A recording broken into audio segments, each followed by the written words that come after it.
This is BBC Radio 4. And now Penelope Keith stars in our afternoon play. After a lifetime in public relations, Agatha Raisin is about to fulfil her dream of retiring to a cottage in the Cotswolds.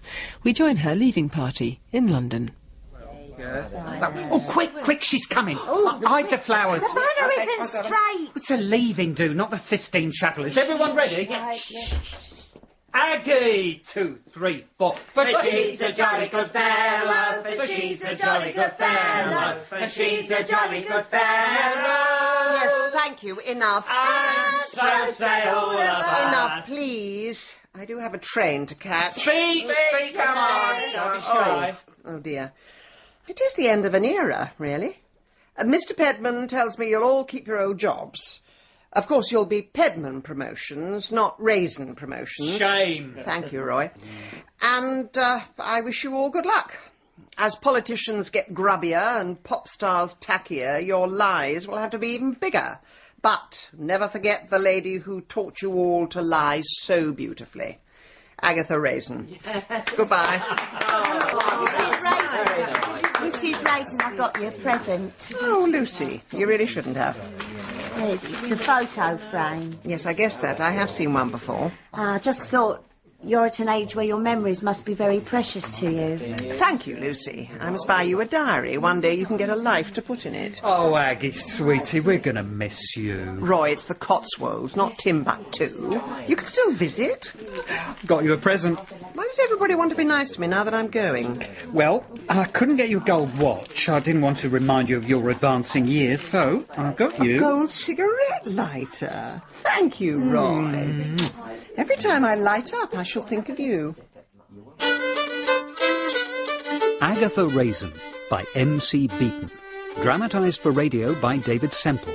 Starring Penelope Keith as Agatha.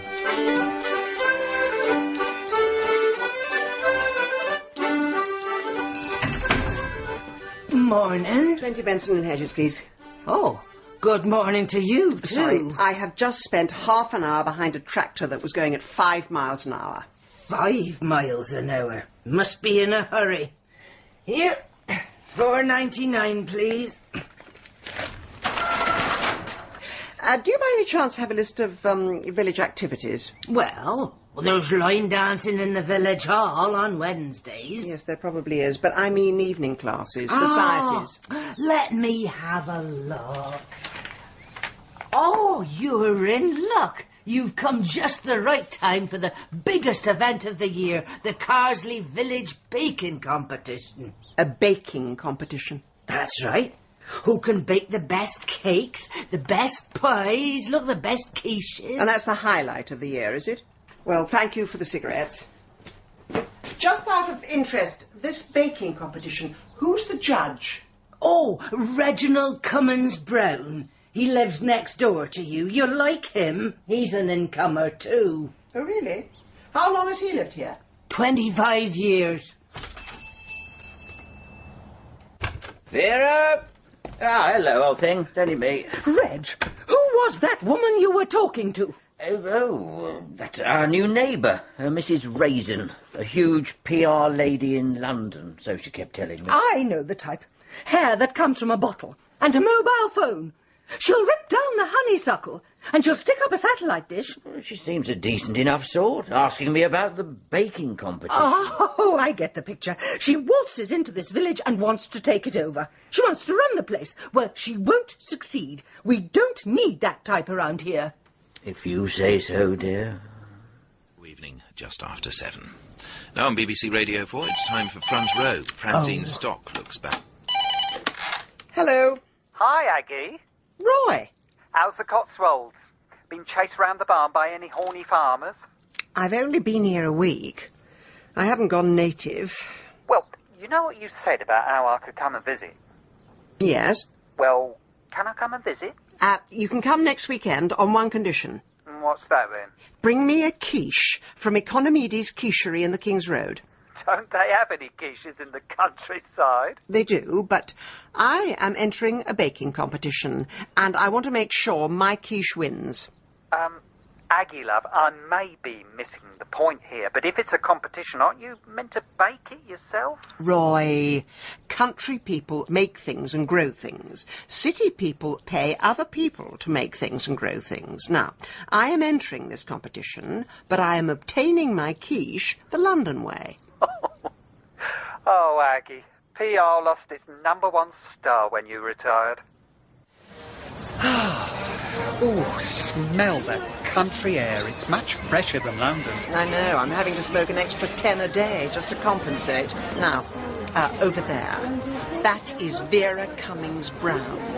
Her husband's judging this. Oh, the legendary Vera. Yes, the woman who spent 2 weeks avoiding eye contact with me. Give me the quiche. Mrs. Cummings Brown? Yes? A quiche for your competition. Oh, well, don't give it to me. I don't want grease on my fingers. Put it down there. Now, I need your details. Name? Agatha Raisin. I live next door to you. Oh, so you do. I'm the one you stare at through your net curtains. Oh, jolly dee. And your friend? This is Roy Silver. Hello. Oh, An assistant at my PR company in London. and did you make the quiche, Roy? Oh, not me, no. Oh, you look like the sort that might make quiche. Right. Put this label on your dish and take it into the tent down there. Judging is at 3 o'clock sharp. So, that's Vera next door, eh? Does she live in a thatched cottage? Yes, why? Just wondered if I could set fire to it. I'll lend you my lighter. Excuse me, is this where we put the quiche? Oh, that's right, miss. Ooh, made that pie yourself, did you? Of course I did. Oh, you ain't looking for a new husband, are you? Been there, done that. Never again. Wow. Good luck, miss, you'll need it. If Cummings Brown is the judge, my money's on Nancy Cartwright. Really? Well, we'll see. I think the village might be in for a shock this year. Nice talking to you. Righto. Oh, you pulled there, Aggie. Don't be ridiculous, Roy. Right, I'm off to win some anchovies. Keep your voice down and pretend to be normal. Special commendation for her superlative elderflower wine. And now, the prize for this year's quiche competition. The overall standard was very high and does you all great credit. Oh, for God's sake, get on with it. But there can only be one winner, and she is Nancy Cartwright. What? For that pile of scrambled eggs? Aggie, shush. Thank you, Reg. Thank you ever so much. And here is your prize. £10. £10. How's she going to celebrate? Crack open a bottle of leaf-flower milk? Mrs. Raisin, we do not have the facilities to retain unsuccessful entries. What would you like us to do with your quiche? I neither know nor care. Oh, there's no need to be quite such a sore loser. Well, waste not, want not. I'll take this home. Reg can have it for supper. I'm going out tonight. Fine. I hope his stomach can retain unsuccessful entries. Don't start. Come on. Hello, Mrs. Raisin. Cooey, Mrs. Raisin. Who the hell is... Oh, we meet at last. My name is Mrs. Bloxby. My husband is the vicar here, and we were just saying we must invite our new neighbour round for toasted tea cakes. I'm on a diet. Oh, well, I'm sure we can muscle up some Livita. Will we see you in church tomorrow? If you do, it'll be a miracle. Nice talking to you. Come on, Roy, we're going. Sorry about my friend. She's just had a traumatic experience. Coming second. It's never happened before. Reg? Reg, have you seen my Ouija board? What Ouija board? Oh, pay attention. The one I use in Blithe Spirit. I'm 10 minutes late for rehearsals. I've got a splitting headache, and you make no effort to help. Oh, that's the microwave. I've heated up some of that Raisin woman's quiche for you. Actually, it looks quite appetizing. Much as I can't stand the woman, I'm surprised you didn't let her win. Well, she did face some very stiff competition. Well, I know why I didn't win. Because I haven't got what Nancy Cartwright's got. What? Boobs like twin airbags? Oh, shut up and pour some more gin. I mean, I went to all the trouble of trudging round the shops. Excuse me, I did that. Well, I sent you.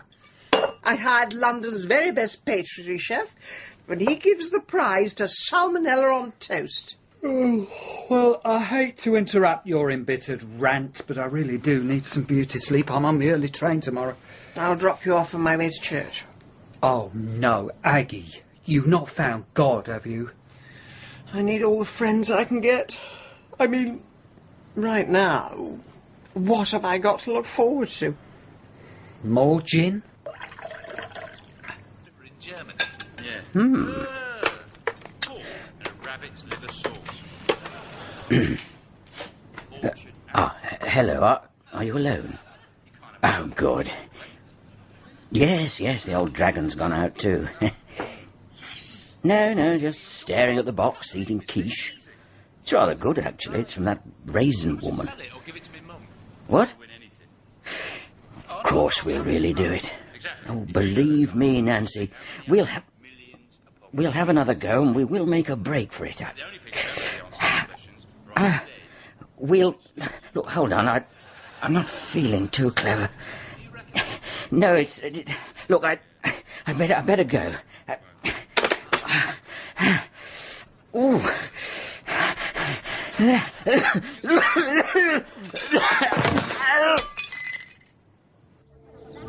Very good sermon, Vicar. Very interesting. Thank you, Mrs. Harvey. Oh, Mrs. Raisin. So glad you could come. Yes, well, I won't be able to make it every week. Oh, well, you're here today at least. Oh, Mrs. Ellman. Must be excuse me, madam. Are you Mrs. Agatha Raisin? Yes. I am Police Constable Griggs. This is Detective Constable Wong. Perhaps we could have a word? You'd better come to the cottage. Now, look, if it's about that speeding ticket... It's nothing to do with that, Mrs. Raisin. It's about your neighbour, Reginald Cummings Brown. Oh, that old bore. What's he done now? Not a lot. He's dead. What? He's dead. And we believe he may have been poisoned. Well, what's that got to do with me? I don't feed him. His wife says the last thing he ate was your quiche. They brought it home last night. But that quiche came from... That quiche was homemade. Indeed. Well, perhaps you could show us how you made it. Yes. Right, of course. It's through here. Nice kitchen. Perhaps you'd like to show us your ingredients. Well, it was a normal quiche with normal things, like herbs. And where do you keep your herbs? I've run out. What else? The usual. Eggs. I think. Yes, eggs. Definitely eggs. And these eggs would be, in the fridge. I suppose you had the last one for breakfast, did you? And, what else? Flour. And where's that, then? In here. No, not that one, sorry. Oh, heavens. Damn these cupboards. Things are never where you put them. Mrs. Raisin, perhaps your flour is behind the microwave Indian banquet or the boil-in-the-bag spaghetti bolognese. Might be. Mrs. Raisin, in my humble opinion, you would have to look up the ingredients to make a boiled egg. Yes, officer. Guilty as charged. So, where did this quiche come from? Economides Quichery in Chelsea. Oh, dear. Please, don't tell anyone I cheated. I won't need to. They'll read all about it in the local paper. You've reached the answer phone of Agatha Raisin. Please leave a message. Oh, hello, Aggie. It's me. Just calling to say thanks for a fab weekend. I've been ever so busy. I'm sorry it's taken me so long to Roy, it's me. Oh, yeah. Cool screening, eh? What have you been up to? Oh, dear. You haven't heard. Remember the quiche competition? Yeah. I poisoned the judge. You what? He took my quiche home, ate it, dropped down dead. It's cowbane poisoning, apparently. No. Hang on, cowbane, is that like mad cow disease? No, it's a plant, grows on marshland, and somehow it got mixed up with the spinach. But I spent 25 quid on that quiche, it was organic. Precisely, so they don't use weed killer. Hence, weeds get mixed up with the spinach. I know, but Even so, what are the chances? Roy, I've been reading about it on the internet. It happens occasionally. Most people survive, but Reg had a weak heart. It still sounds strange. Is there anyone actually benefits from Reg being dead? Well, it gives us something to talk about. And Vera is lapping up the weeping widow role. I'm not surprised she's such a star of amateur dramatics, swanning round the village, telling anyone who listened that she wants to be alone. Who else was close to Reg? Well, there's that woman who won. Nancy Cartwright. Terrible cook. Breasts like Dolly Parton. Perhaps I should go and talk to her. Where do women in white stilettos go for entertainment? Oh, like I'd know. I don't know. Well, how about bingo halls? Bingo, yes. I'll try that. Look, Aggie, please, be careful. People can get very angry if you poke your finger into things like that. Yes, thanks, Roy. I've got to go. Someone at the door. Coming! Mrs. Bloxby. Oh, my dear Mrs. Raisin, I do hope we're not disturbing you, but Mrs. Cummings-Brown here wanted a word.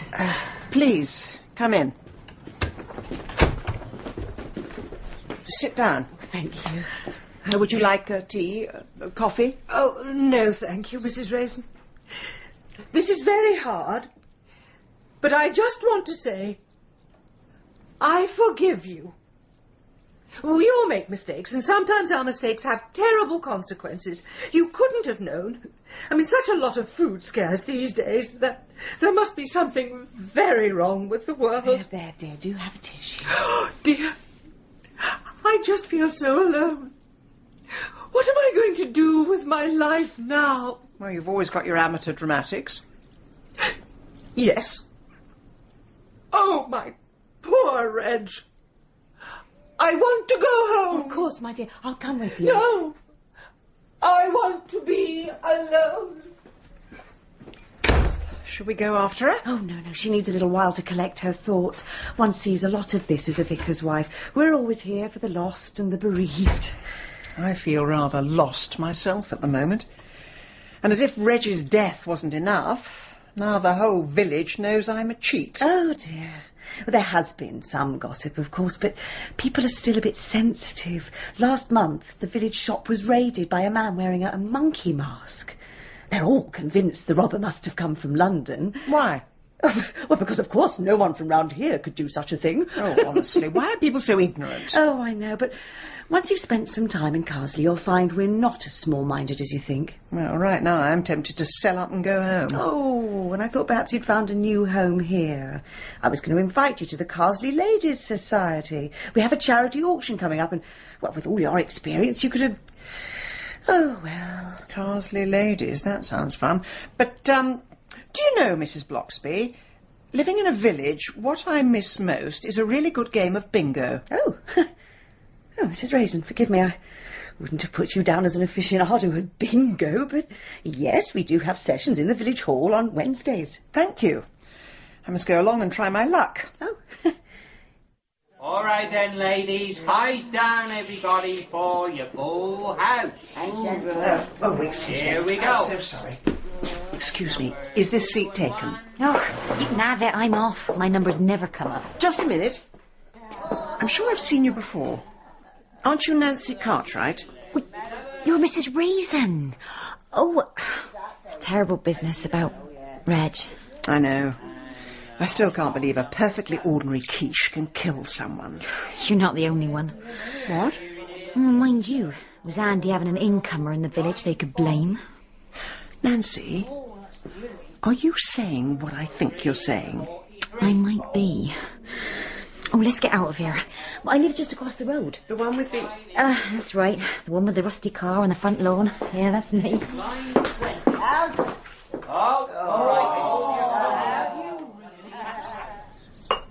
It's dry London gin, Angostura bitters. I never liked the stuff till Reg got me onto it. Thank you. Nancy, what do you really think happened to Reg? I don't know. Reg was a randy old bugger. He said I was the living spit of Marilyn Monroe, the only woman he'd ever loved. Oh, but he said that to lots of women. Did Vera know? Of course she knew. Never seemed to mind, though. Oh, come off it. Vera, Lady of the Manor, Cummings Brown. Well, they never seemed to last. Red had his flings and then they'd leave him. I don't know why. But I was different. He was going to stay with me, run away with me. Oh, yes? Last harvest supper, said he'd had enough of Lady Snobby, controlling him, putting him down. He said he'd meet me outside the Red Lion after midnight, and we'd drive off together. Be two little lovebirds living up in the south of France. And yet you're still here, drinking pink gin. I couldn't do it. After the meal, I come home, packed some things, and had a bath. I lay there. I could hear my husband snoring on the sofa. And I just closed my eyes for a minute. When I wake up, it's 3 o'clock in the morning. I've turned into a prune. I couldn't do it. No, I never can. Nancy! Oh, no, that's my husband. I just been reading about Reg Cummings Brown. He ain't coming if you ask me. Who's she? Well, this is Mrs. Raisin from Puddleduck Cottage. Just called social-like. What do you want? I'm collecting money. Children in need. What about out-of-work labourers in need? Quite. Well, I'll be off then. Yeah, you've got a nerve. Begging for handouts from the likes of us. Haven't got a penny. Her seat to that. Oh, John! Oh, not in front of Mrs. Raisin. Nancy, if you want me to stay, I will. No, please go. Well, you know where I am if you need me. Don't come back!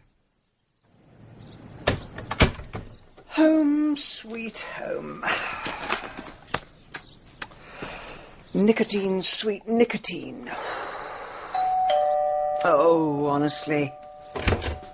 Morning, Mrs. Raisin. Remember me? Constable Wong. How could I ever forget? Please call me Bill. Come in, Bill. What have I done now? Oh, nothing. I come bearing gifts. And a little something in my basket here. Have a look. That's a cat. We can't get nothing past you, can we? Oh, she's the runt of the litter, and if we don't find her a home, she's going to be drowned. There must be someone in the village. I've tried everyone. But I can't have a cat. Oh, dear. Well, I don't know what I'm going to do with her then. Oh, I see. You come here as a friend, call me Bill, but you're testing me to see if I could do it. What? You want to see if I could allow a creature to be killed, to see if I'm capable of it. Mrs. Raisin, no one's accusing you of anything. We're absolutely satisfied it was accidental. But I have got another reason for giving you this. Oh, yes? But a little birdie told me you were thinking of leaving. And I thought, well, an animal might make you feel more at home here. I mean, she certainly made herself at home. Oh, look at her there, scratching your furniture. No! Not the chaise longue, please. So, why do you want me to stay? Maybe I like you. And with you here, I'm not the only outsider. Outsider? You're a pillar of the community. I'm a Gloucester boy, but my dad's half Chinese. So to a lot of people, I'm an alien. Half the village thinks I'm an alien, and the other half thinks I'm a murderer. So, what do the police give me for protection? A terrifying, ferocious, tiny orange kitten. We do things differently in the Cotswolds. Look, I'll leave you two to get better acquainted. No, wait. I'll call back tomorrow, see how you're getting on. But I don't want a cat. Oh, you'll come to love her. Bye. Thank you very much. No, not under the sofa. I'll never get you out, and I'm already late for the Carsely Ladies' Society. Come here. Come here. Oh, you need a name. I've never named a cat. Back in London, I'd hire market researchers and road test the alternatives with demographic groups, but I think I'll call you Chivers. Oh, Mrs. Raisin, I'm so glad you came. You find us in the midst of some embroidery. Embroidery? We're working on the Carsely Ladies' Tapestry. It's a pageant of 500 years of village life. We're displaying it at the auction. I haven't sewed since I was 8. Ah, well, your job is to wander around and say, that looks nice. Now, if you'd like to go on through, I'll join you shortly, but I must just replenish these macaroons. Oh, hello, Mrs. Raisin. Nancy, nice to see you again. Yeah. Sorry about my John. You caught him on one of his off days. How are things at home? Oh, fine. Absolutely fine. Come on, I'll show you the tapestry. Nancy, this is beautiful. I know. All our lives, laid out in 6-inch squares. Over 50 years old, this is. Really? The village seems rather fond of animals. Why is there a gorilla in the village shop? Oh, that's the evil so-and-so what robbed my shop. That's right, the man in the monkey mask. Slightly unusual subject matter for a tapestry. Well, Mrs. Bloxby didn't want me to put it on, but I said it's traditional. We've always included everything what's happened. And there's his getaway car, see, pointing towards London. Oh, yes. And how did you deduce he came from London? Well, it stands to reason, doesn't it? Lot of bad things come from London. No. Oh, come on, Mrs. Raisin. Why don't you try a few stitches? Because I really don't want to ruin it. Oh. I didn't think you looked the type to sew. You'd pay someone to do it for you. Mrs. Harvey, are your scissors blunt? No. No, they're fine. I'm surprised when you've spent 10 minutes stabbing me in the back. Oh, I just likes a bit of honesty in people, that's all. I know I cheated in the competition. I know you believe in the ethnic cleansing of anyone south of Watford. But why do you think I went to all that effort to win a pastry competition? I suppose you were in it for the money, like all London people. Do you really think I would spend £25 on a quiche so I could win a tenner? Well, you tell me then. Why did you do it? I did it because I want to fit in. I want to be part of a community. But if you don't want me, then that's fine. There's always Tuscany. Macaroons, anyone? Oh, I think that's one of them. Mrs. Raisin, may I have a word, please?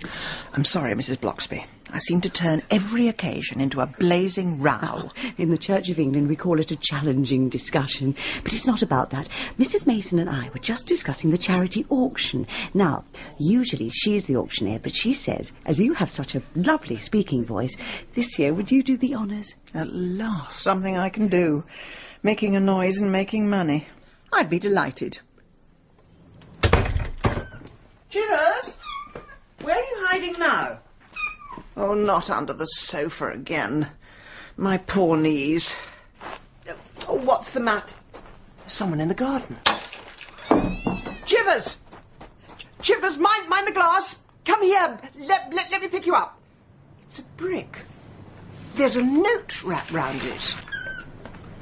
It says, I should sell up and go back to London. Only a language I wouldn't dream of using in front of a kitten. Thanks, Charlie. Right, Mrs. Raisin, that should keep you safe till morning. If you give this number a buzz, they do very good security windows. I still won't feel safe. Someone in this village doesn't want me around. Some prat who doesn't have the guts to show his face is making a protest about outsiders moving in. I hope that's what it is. I hope it isn't personal. That's happened before. I have my suspicions. I'll get that. Oh, Detective Constable Wong. Is Mrs. Raisin all right? We heard there'd been a break-in. Come in, Mrs. Bloxby. Oh. I'm fine. Well, I'll leave you two ladies together. Mrs. Bloxby, Mrs. Raisin. I'll drop by in the morning. Thanks, Bill.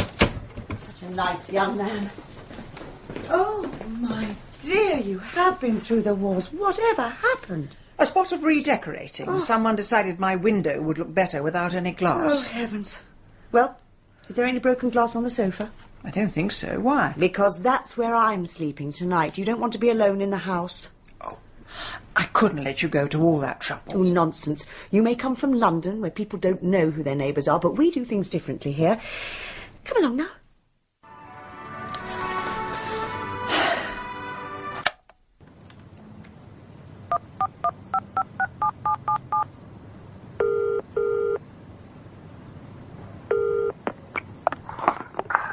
Hello? Roy, it's me. Someone put a brick through my window. No. Are you all right? Get the police. They've been. It's like Fort Knox in here. And I've got Mrs. Bloxby downstairs, but I still don't feel safe. Well, what can I do? I'm 80 miles away. Well, I know it's short notice, but can you come down for the weekend? I mean, there's a charity auction. You'd love that.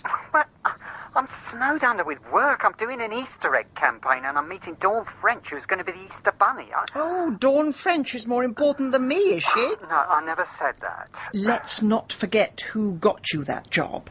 Other people on the panel thought you were superficial, but I said no. This is a man with real integrity. All right. Also, I found out Reg had affairs with several women, which points the finger at Vera. But the police say she never cooked. She had a brand new fitted kitchen, and she'd only ever used the microwave. Aggie, it's the middle of the night. Stop playing detective. I'm not playing. I'm deadly serious. I'll see you Friday. All right. Night-night. That's right, darling. Still with Mrs. Raisin. Oh, about midday, I should think. See you then. Bye. Good morning. Oh, Mrs. Raisin. Hope you didn't mind my using your phone. Did you sleep? I did. But I was woken by a hungry kitten and the smell of coffee. Yes, well, I was going to bring it up to you, but alas, you've beaten me to it. Sugar? Oh, no, thanks, I'm dieting. Oh, but I will have one of those nice chocolate digestives. Mrs. Bloxby, I've been thinking. Oh, yes, dear. This charity auction, I have some items to offload. Oh, what kind of items? Well, I have some useless trinkets from my PR days, presents from pop stars, gold discs, and my furniture is too big for this cottage. I mean, look at this widescreen TV. It's blocking out the sunlight. Good heavens, you can't give that away. Have you seen what's on TV these days? No. Everything must go except me and Chivers. Oh, Mrs. Raisin, that's the most marvellous news. Well, I hope you get a few quid for them. No, not that. I mean, it's marvellous news that you're staying. But what made you decide to stay? The brick through my window telling me to go. I've never much cared for Nazis. If they want to fight, I can be very, very dangerous. Are you quite sure about this, Bill? No. I can usually tell if someone's guilty by the look on their face when they answer the door. Morning, Mrs. Cartwright. Is your husband at home? No, I don't know where he is. Hey, there he is. Oh, no, leave him alone, John! Get off me! Hey, there, Bill. Look up there. My, you have been a busy boy. I know my rights. I love you. I love you both. And blow me, there it was on top of his wardrobe. His own personal monkey mask. It was him who raided Mrs. Harvey's shop. We've been after him for months. Well, thanks for telling me, but what's it got to do with me? Get down, Chivers. Well, he put a brick through your window because he thought you were on to him. Apparently, you'd been to see his wife. Poor Nancy. She's better off without that ape. But one thing does puzzle me. Why did you go and visit her? It's a free country, and she makes a very good pink gin. Because if I thought you were trying to undermine a police investigation... Bill, look me in the eye and tell me. Do you think Reginald Cummings Brown was murdered? That is of no concern to you whatsoever. In other words, yes, I knew it. Agatha Raisin, when we investigate a murder, we find out the most terrible things and people get hurt. This isn't a murder, so why keep on digging? Why risk hurting people? Because it's what I do, Bill. I'm in PR. I spent half my life burying my clients' dirty secrets, the other half digging up other people's. I'm too old to change now. You could get your fingers burnt, Mrs. Raisin. You really could. Now, speaking of dirty secrets, you've got a man on your doorstep dressed in a cowboy suit. Oh, that'll be Roy. Roy, you made it. Oh, yeah, I did. And Dawn French is not a happy bunny. Bill, this is Roy. Roy Bill. Oh, hello. Right. Well, I'll be on my way then. Remember what I said. Well, who's your boyfriend? He's not my boyfriend. He happens to be a police officer. Yeah, well, they've obviously changed the height restrictions. He's a very nice man, just rather annoying. He says I should forget about this Reg business. I think you should listen to the little munchkin. I mean, so what if she did kill her husband? She's hardly likely to do it again, is she? Roy, that's a shocking attitude. I'm not surprised this country's going down the Swanee. If you turn a blind eye to things like... Aggie, do my eyes deceive me, or is that a cat? Oh, I forgot. You don't like them, do you? Indeed. Please, tell me you're collecting them to make a fur coat. It was foisted on me. They were going to drown it. What was I meant to do? Give me a bucket of water and I'll show you. Roy, I'm trying to change my image. It's goodbye, Cruella de Vil. Hello, Mother Teresa. Oh, that reminds me, the charity auction. Now, I need you to try on a medieval jester's outfit. You are joking. No. Cap and bells, the whole caboodle. Well, I'll look an absolute fool. Yes, that's the idea. Now, you're to stand by the A44 and drum up trade. Oh, what sort of trade? Well, you know, American tourists, people in flash cars, people I can fleece. And this is you being Mother Teresa, is it? No. The cash and carry are donating refreshments. I must double-check the papers are coming. And the brass bands say they won't. But if I threaten press exposure, I'm sure they will. Just when you thought it was safe to go back to the Cotswolds, earthquake Agatha, force 9 on the Richter scale.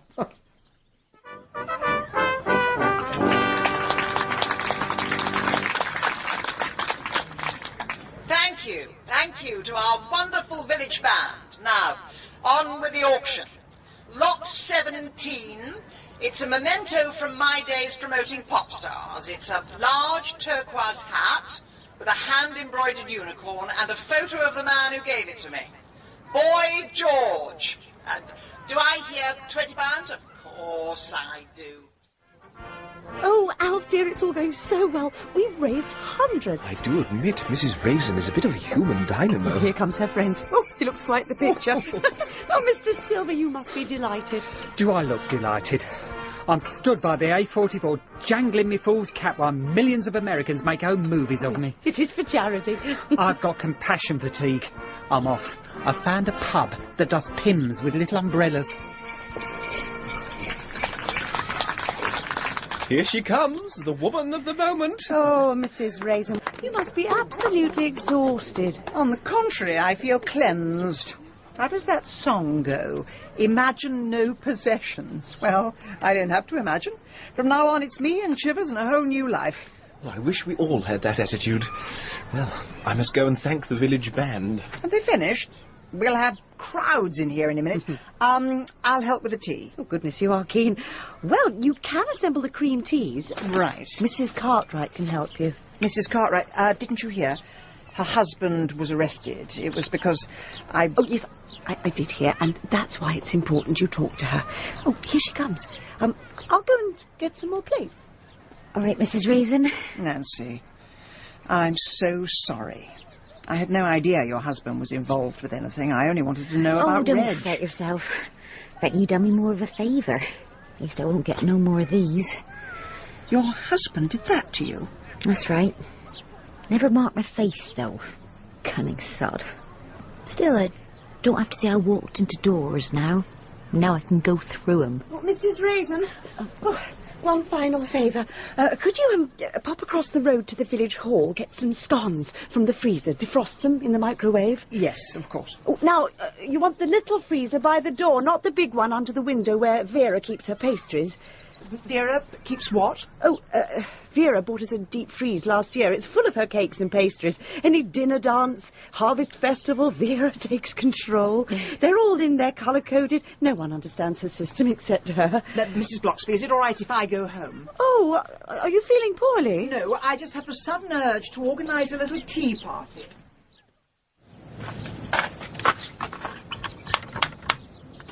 Hello, Mrs. Cummings-Brown. Oh, Mrs. Raisin, how was the auction? We raised enough to save a few souls. Oh, I would have liked to have come, but I don't feel ready. Oh, where are my manners? Do come in. Actually, I was going to invite you to my house for tea. Oh, I'll just go turn off my television. And I'll go and put the kettle on. Sugar? Oh, do, please. I couldn't trouble you for a biscuit, could I? Oh, yes. I think I've got some digestives. Oh. My word, Mrs. Raisin, your cottage looks quite bare. I beg your pardon? I said your cottage looks bare without the television. Sometimes you have to lose things to make a fresh start. Drink up, your tea's getting cold. Oh, so's yours. Well, thank you for the tea and biscuits. But I have a feeling you summoned me here for a reason. I wanted to talk to you about Reg. It's touching that such a lot of people miss him. You weren't the only weeping woman at the inquest. Mrs. Raisin, what are you suggesting? Well, I went to see Nancy Cartwright, and she told me that Reg had been planning to run off with her. But the night they were due to do it, she went home from the dinner dance and fell asleep. You cooked for that dinner dance, didn't you? I feed the whole village, Mrs. Raisin. Yes, I've seen your deep freeze in the village hall. A quiche for every occasion. One sends you to sleep, one sends you into eternal sleep. Well done, Mrs. Raisin. I wondered when you'd find out. There's even a quiche with a tiny dose of E. coli. A couple of Reggie's lovers suffered a nasty case of the runs, but Nancy was different. She just would not let go. So you had to find another way to end their affair. Well, it all seemed to fall into place. You moved in, a suitable outsider to take the blame. I already had 3 cowbane quiches in the freezer. Cowbane grows all round here. I remember that night. I came home, and I knew he had eaten it. I saw him laying there dead, but I could hear his voice in my head saying, "Come on, old thing. Up the stairs. Don't look in the living room. It's not a pretty sight. You go up to bed now. You can wake up in the morning and find me, be grief-stricken for a while, and then start a whole new life. I've had my fun, Vera. Now it's your turn." Well, Mrs. Raisin, you're not saying anything. I'm so hot. I like the heat. Don't you? It does seem to be making you rather drowsy. Oh, my God. What a profoundly stupid move to take tea with a poisoner. When your back was turned, I simply added some pills obtained from a doctor who owes me a favour. They've even got your name on the bottle. Oh. Poor Mrs. Raisin, they'll say. It all got too much for her. Oh. Get out of my way, you stupid cat. Cigarettes? Such a filthy habit. And 3 days' heat. Your house should go up like Guy Fawkes' night. Mrs. Raisin? Nurse? Do you feel well enough for visitors? Oh, I think so. Bill. Morning, Mrs. Raisin. How are you doing? Still rather hot, shaky and scared. Well, it's all over. I brought you a little picture for your bedside locker. Chivers. Oh, is she all right? She's fine. I'm looking after her. That little kitten saved your life. How? When the fire started and she had nowhere to run, she climbed on your face, which made you vomit. How do you know that? She sold her story to the Carsely Gazette. Oh, yes, and I could tell by the scratch marks on your face. How's my cottage? Well, it'll have to be re-thatched. That Vera Cummings-Brown caused the death of 5 million weevils. She's under arrest now. Poor Vera. She was just like me, really. Didn't want anybody else stealing her prize. You get some rest. Oh, here comes your friend. See you later. Aggie, you'll be pleased to know you're in all the papers. Midlands Today is calling you the Columbo of the Cotswolds. Oh. And the Gloucester Echo calls you Miss Marple with attitude. Shut up, Roy. Oh, charming. We're so glad to have you back in the land of the living. I'm alive, am I? That's nice to know. You certainly are. I think this country air must really agree with you. Indeed. Where are my cigarettes?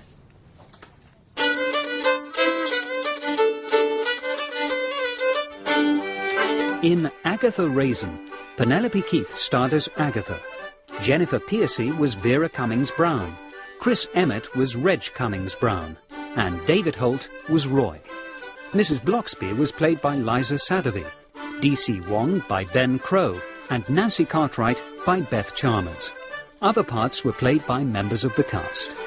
Agatha Raisin was dramatised by David Semple from the novel by M.C. Beaton, and the producer was Carol Smith.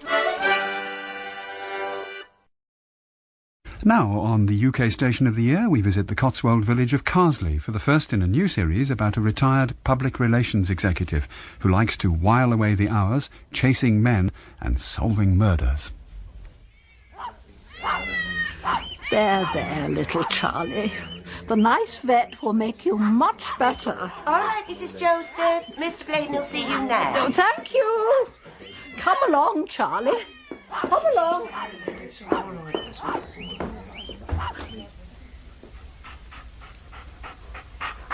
Hello, Mrs. Josephs. How's dear old Charlie?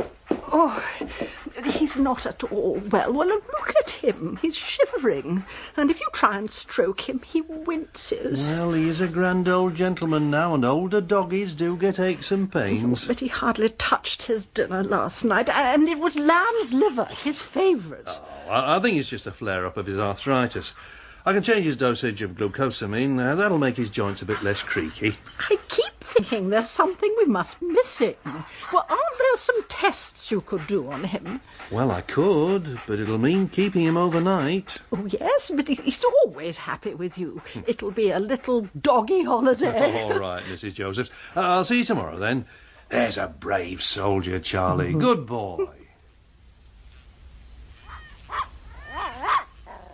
Oh, hello again, Mrs. Josephs. What can we do for you now? Well, if Charlie's going to stay all night, I've brought him his special blanket, and I've got a list of all the things he does and doesn't like. I'll pass it on for you. Now, he won't touch sausages, and anything in a tin makes him nauseous. I know just how he feels. I'll go and tell Mr. Blaine. Mrs. Josephs, you can't go in there. Mrs. Josephs, I was just about to phone you. Hello, little Charlie. What's happened to him? I'm afraid he reacted badly to the anaesthetic. Anaesthetic? Well, you never said he needed an operation. He suddenly took a turn for the worse, and I had to act fast. But I'm afraid we lost him. Oh, Charlie. My poor little Charlie. What has he done to you?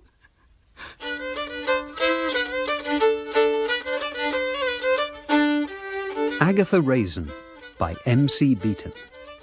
Dramatised for radio by David Semple. Starring Penelope Keith as Agatha. Episode 1.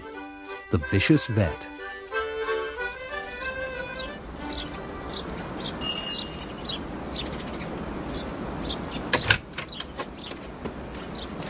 Mrs. Bloxby, how lovely to see you. Oh, Mrs. Raisin, please tell me it isn't true. What isn't true? That you're leaving us. There was a for sale sign outside your house, and then that disappeared, and we all thought you'd gone back to London, but then your car appeared in the drive, and we thought... Mrs. Bloxby, I am not leaving this village. Oh, thank goodness. Oh, I brought you round a lemon cake as a leaving present, but, well, if you're staying, we can still eat it to celebrate. How could I ever leave a village which has people like you in it? Come in, I've just made some coffee. Oh, hello, Chivers. You must be glad you're staying in Carsely. London's no place for a cat. Tell that to Dick Whittington. I can't remember. Do you take sugar? No, I'm still on my diet. Though it's a bit of a losing battle, I'm afraid. Shall I cut the cake? Yes, of course. So, where have you been the past few weeks? Well, in theory, I've been setting up a PR company in London. Here's your coffee. Oh, thank you. I thought you'd retired. And so did I. But then they made me an offer I couldn't refuse. Oh, I see. Is that what they call a big fat paycheck? It wasn't exactly fat, more big-boned. An old colleague of mine got in touch. He was setting up a PR company and needed a bit of help with the start-up costs. A new company? How exciting. So it seemed. In return for my investment, I would be made a director with a substantial salary, and he had some very high-profile clients. Jobson's Electrics, Hazelmere Food. Good heavens, that's a good start. That's what I thought. I was introduced to their managing director at a launch party I paid for. You know, everyone stands around eating little nibbles, pretentious ingredients in puff pastry. Sounds rather glamorous. I should hope it was. It certainly cost a few bob. And as I bit into a quail's egg vol au vent, I suddenly realised why this man was strangely familiar. Why? He'd been on TV the week before in an episode of Casualty. Goodness! You'd think a top businessman would be far too busy to do any acting. He wasn't a businessman. He was an actor. He played a surgeon on Casualty. And he certainly tried to stitch me up. Actually, he was a con man. They were all con men. The whole thing was a sham.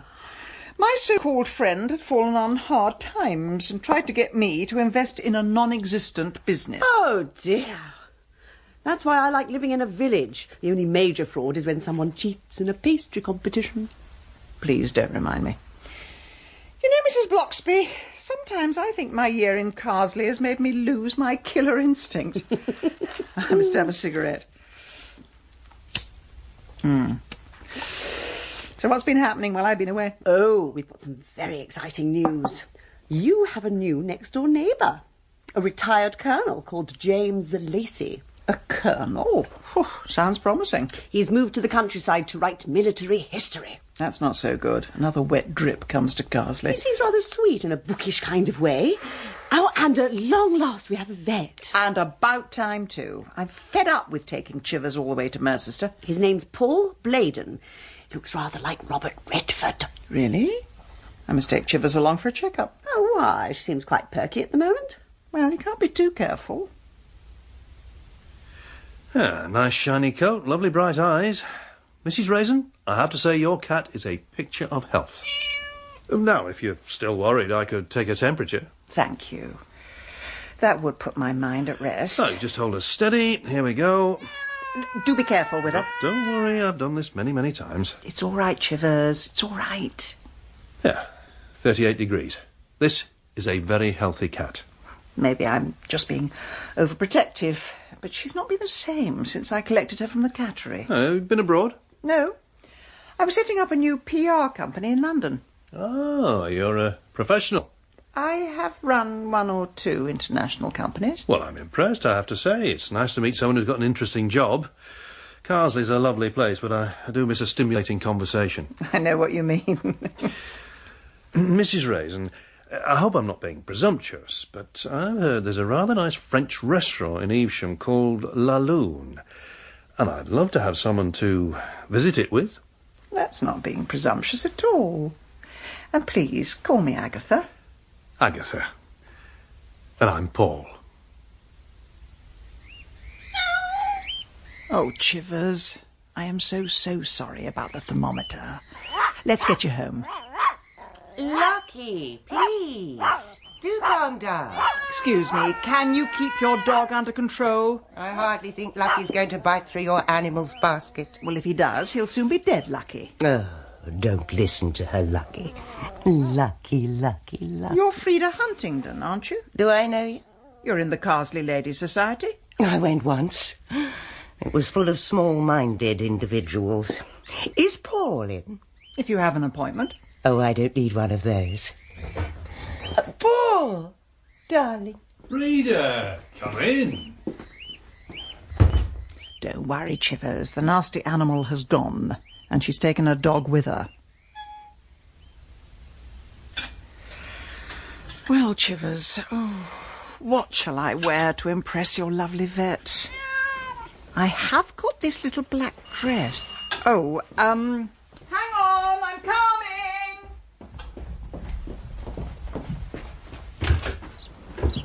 Hello there, Agatha. Bill Wong, come in. Oh, thank you. Long time no see. Well, it's been very quiet round here. We haven't had any murders recently. You must have been on holiday. I was just getting ready to meet a friend for dinner. Are you calling about anything in particular? No, just for a chat. Do I know this friend? You might do. It's Paul Bladen, our new vet. Oh dear, had a feeling it might be. Saw you outside his surgery the other day. Why didn't you stop and say hello? Well, you walked straight past me. You had a faraway look in your eyes, and you had quite a job keeping your balance with those high heels you had on. Do I detect a note of ridicule? Agatha, when that man came to this village, everyone thought the sun shone out of his...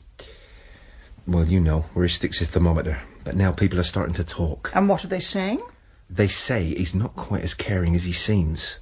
Mrs. Josephs insists he put her Dax in sleep without even consulting her. Well, if he did, I'm sure there was a good reason. Vets do not kill animals. They keep them alive so they can fleece their owners. All I'm saying is be careful the company you keep.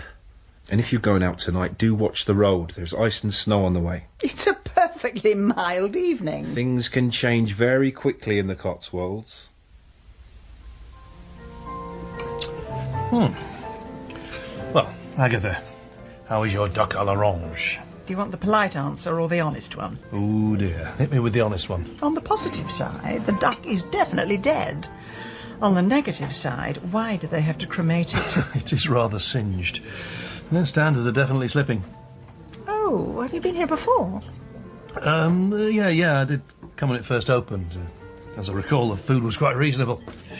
Tell me some more about your PR company. That sounded fascinating. There's nothing to say, really. I ran it for 20 years, and when the business was worth more than a cottage in the country, I sold it and bought a cottage in the country. You're so lucky, Agatha. You had a dream, and you made it happen. It took more than dreaming. It was mostly fighting and kicking and screaming and shouting. What's your dream? Well, I've always dreamed of having my own veterinary hospital. Right here in the Cotswolds. I mean, there's so much demand from farmers as well as pet owners. But as always, it's the funding. You should try the Carsely Ladies Society.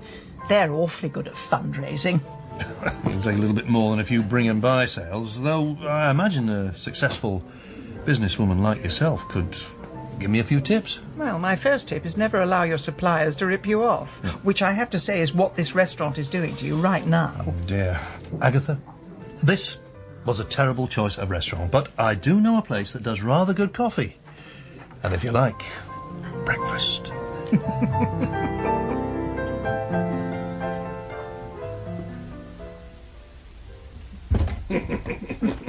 So, how long have you lived here for? 10 years. Before I started working in Carsley, I had a practice with my brother in Evesham. What made you leave? I'm always in the mood for an adventure.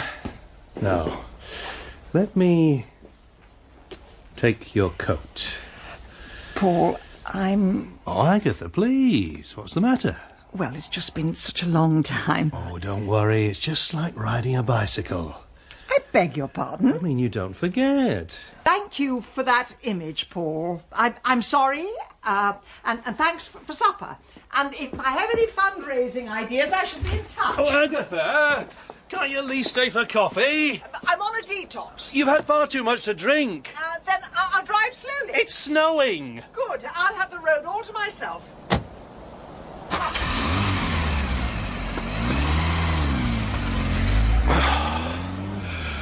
The woman's mad. Totally, utterly mad.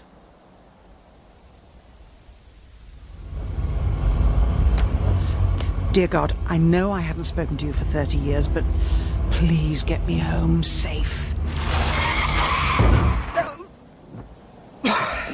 Well, thanks for nothing.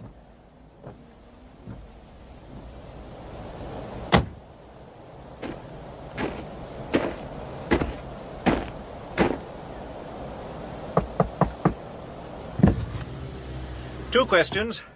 Number one, are you all right? Yes, I'm fine. Just a bit shaken. Number two, where on God's earth did you learn how to drive? Excuse me. It is extremely hard to navigate on ice. Well, Torval and Dean always used to manage. My brakes weren't working properly. No, so should have increased your stopping distance to at least 6 inches. There is no need to be so angry. I hardly touched your car. Oh, well done, you. Just a slight dent as opposed to the usual 5-car pile-up. Look, I'm fully insured, and I take full responsibility. Here's my card. Oh, Lord. What is it now? You're my next-door neighbour. What? You must be... James Lacey. Oh. Well, at least that means we're both going in the same direction. Yes, so it does. You can go first. I refuse to be rear-ended twice in one night.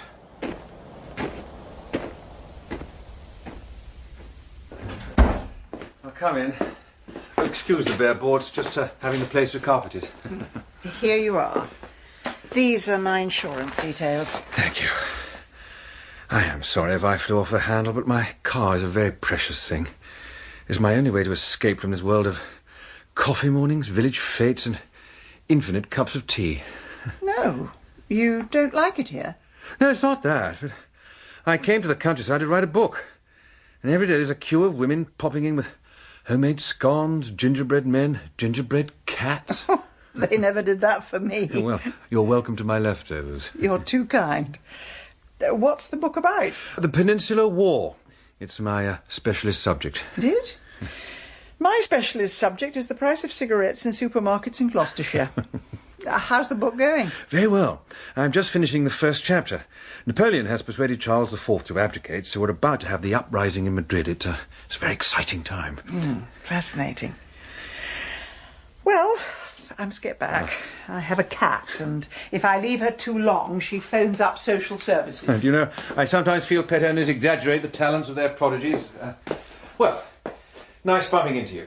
Oh, I'm sorry, I didn't mean it like that. Good night, Mrs. Raisin. Good night, Colonel Lacey.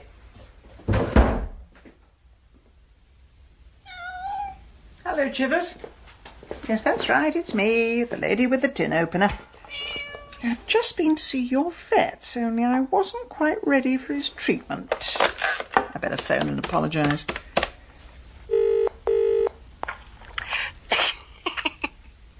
Hello. Oh, is Paul there? I'm afraid he can't get to the phone at the moment. Excuse me, who am I speaking to? I'm Paul's wife. Who are you?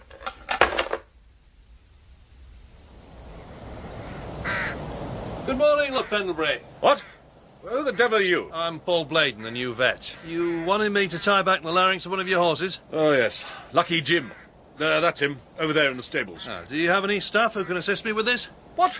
My staff have better things to do than holding your kit bag. Last chap always seemed to manage on his own. And I shall see you in an hour or so with my bill.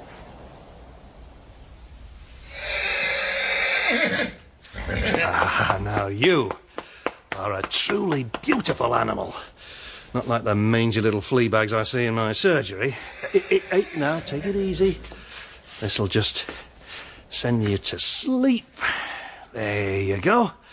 Don't you fight it. There you go. What the hell are you doing here? Look, I've done everything you told me to. I said that I would. Hey, get off me. No, please, no. They found him lying dead on the stable floor. At the moment, we reckon he fell on his syringe. But that's preposterous. Get out of the way, Chivers. Well, that's the official line. Nasty stuff, Immobilon. If it sends a horse to sleep, you can imagine what it does to a human. But surely he would have had an antidote with him. He did, but he didn't get to it. As with most things, it's easy to be wise after the event, but accidents do happen. Well, his wife must be devastated. Wife? He wasn't married? Really? Oh, I thought he was. No, he never married. I reckon his motto was, why settle for one slice when you can have the whole cake? I see. So what was Paul doing to this horse? Tying back its larynx. What on earth for? Well, to stop it roaring on the racetrack. What a hideous thing to do to a horse. Here we go, city folk getting soppy about animals. I'm sure he had a good reason for it. Lord Pendlebury loves his animals. Horse only died because there was no one around to revive it. When I went to see Pendlebury, he was weeping because a beautiful creature had died. Mind you, when I told him a human being had died too, he said yes, but that was only a vet.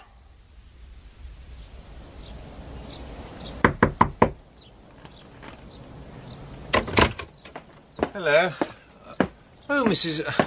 Agatha. James, have you heard the news about our vet? Yes, I have, and it's a terrible accident, but I am in the middle of writing a book. Accident? How can you accidentally stab yourself? Well, it's simple enough. He injects the tranquilizer into the horse gets a bit frisky and tries to bolt, and knocks him onto his own syringe. That is the most ludicrous thing I've ever heard. Agatha, as a military historian, I know many people who've died through the accidental discharge of their own weapons. And as a PR executive, I know when something stinks to high heaven and someone's trying to hush it up. James, who are you talking to? It's only Agatha. Oh, Mrs. Raisin. You really do seem to haunt me. Mrs. Huntingdon? Oh, Lucky, do calm down. He's such a sweetie, but he can be a bit naughty with people he doesn't like. So I see. I'll take him through to the kitchen. Come on, Lucky. I thought you said you were writing a book. Yes, well, I was in the middle of a chapter, but then Frida called. And then 10 minutes later, you called. Oh, and Frida's helping you with the book, is she? Agatha. Or did she bring around a homemade cake in the shape of Napoleon? Now, don't be like that. I'm not. Well, I'll leave you and Frida to get on with your book. I just hope you don't suffer from writer's block.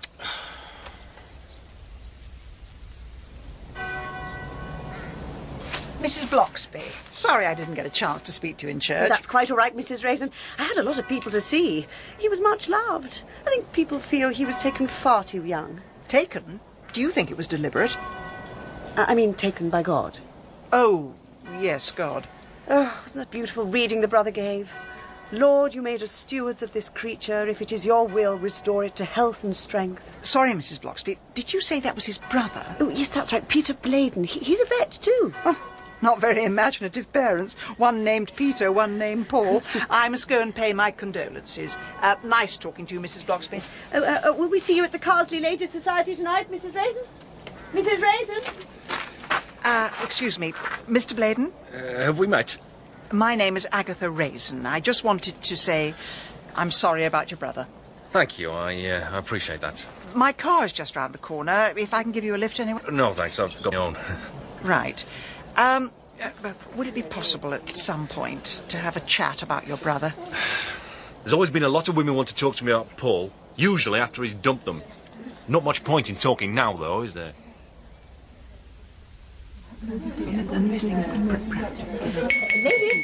Ladies, now, in view of this week's sad events, we've cancelled Mrs. Mason's display of Turkish belly dancing, and so this evening is going to be a rather more subdued affair. But before we go any further, I must just read the minutes of last week's meeting. On Thursday, 20th February, Mr. Jones... Mrs. Huntington, I thought Carsely ladies were too small-minded for you. I was desperate for company. Have a seat. This was followed by a much-welcomed cup of tea. This evening, Mrs. Harvey has very generously brought in some homemade apple brandy. And I have made some low-fat cinnamon flapjacks, so please do feel free to sip and munch and mingle. Thank you so much, ladies. Thank you. Thank you. Well, Mrs. Raisin, he's all yours. Who is? James Lacey. I'm through with him. I beg your pardon. What on earth makes you think I'm interested in James Lacey? The way you try to hold your stomach in whenever he's near you. Your imagination is even more lurid than your makeup. James is my next-door neighbour. Nothing more. Really? Well, anyway, I hope you do better than I did. All he wanted to do was talk about his book, when I just wanted to bite the buttons off his cardigan. Oh, Mrs. Huntington, how lovely to see you.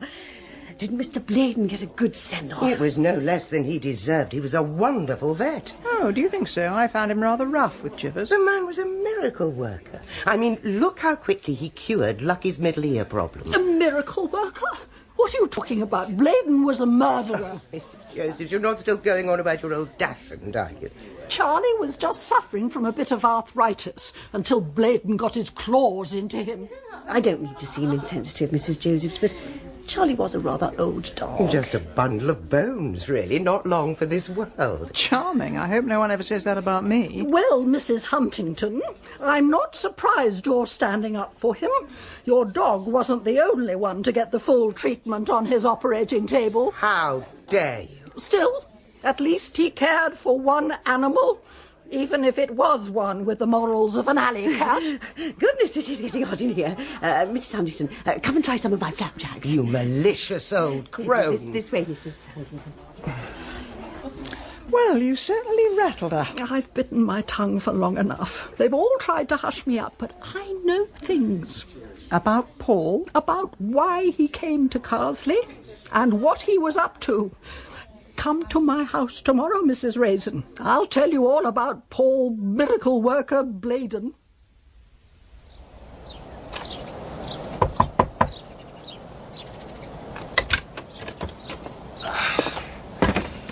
Oh, Agatha. James, are you busy? Well, I am in the middle of writing a book. Are you still doing that?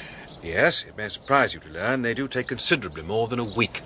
Well, there's someone I want you to meet. Oh, not another coffee morning? No, somebody else in this village seems interested in Paul Bladen. You're not still hawking your conspiracy theories around, are you? I am looking for the truth. Something I thought would matter to an historian. Still, I suppose your book won't bother with that. You'll just recycle fashionable opinion. Mrs. Raisin, I don't know about you, but I pay a large amount of tax, so those nice chaps at Scotland Yard can worry about this sort of thing for me. James, some things in life are too important to leave to the professionals. This country would fall apart if it wasn't for volunteers. I mean, where would the NHS be without the St. John Ambulance Brigade? Well, I'm so glad to hear you're doing it out of community spirit. For a moment, I thought you were just being nosy. Will you come and see her or not? It seems it's the only way I'm going to get you off my doorstep. I'll get my coat.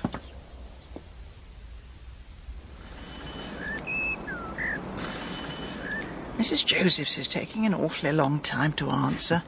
Well, Agatha, haven't you noticed? In a whodunit, when anyone says, come and see me tomorrow, they'll always be found dead in the next scene. Don't say that, James. Not even as a joke. I do think this door is locked. Mrs. Joseph's? Mrs. Joseph's! She must have gone out. James, maybe I've spent too long living in London, but when I go out, I tend to lock the door. Oh. Well, I suppose she could be in the bathroom. Mrs. Josephs? Mrs. Josephs?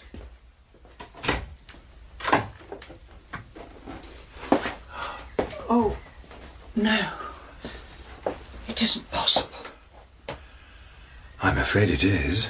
Oh, what do you think happened to her? I don't know. She's stone cold. Doesn't seem to be any sign of a struggle, though. The poor woman.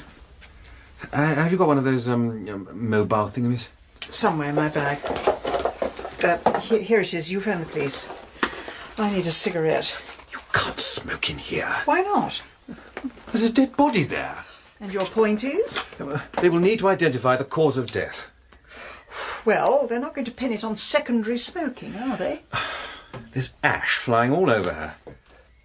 Will you just make the phone call? Does one use this thing? I'll do it. Hold the cigarette. DC Wong, please. Bill, it's Agatha. I'm afraid we've got another body for you.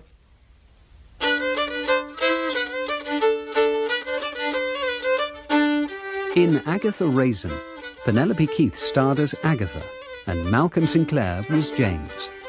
Mrs. Bloxby was played by Liza Sadaby, and D.C. Wong by Ben Crow, with John Glover as Paul Bladen and Ewan Bailey as Peter Bladen. Gilly Mears was Frida, and Joanna McCullum Mrs. Josephs. Agatha Raisin was dramatised by David Semple from the novel by M.C. Beaton, and the producer was Carol Smith.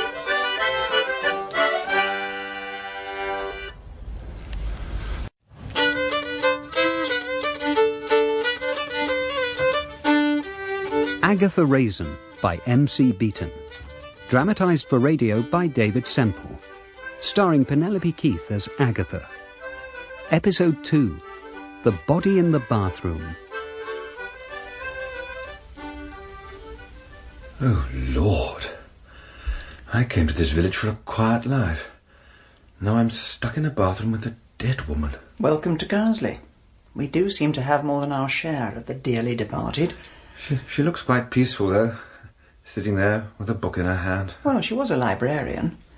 Even in death, she looks as if she's glaring at us to be quiet. The police are taking their time, aren't they? Probably stuck behind a tractor. Not that they can do much here. I suppose not. I hope when I go, I'm alone and peaceful with a good book beside me. Oh, look. It's the new Maeve Binchy. What's that in her other hand? Agatha, I really don't think you should touch her. She's holding something. I'm going to try and wrench it out. Agatha, that's an appalling thing to do. Don't you dare. It's a syringe. Thank you for listening to me. Don't worry, I'll put it back. With your fingerprints all over it. I hadn't thought of that. Insulatard Flexipen. Oh, that'll be insulin.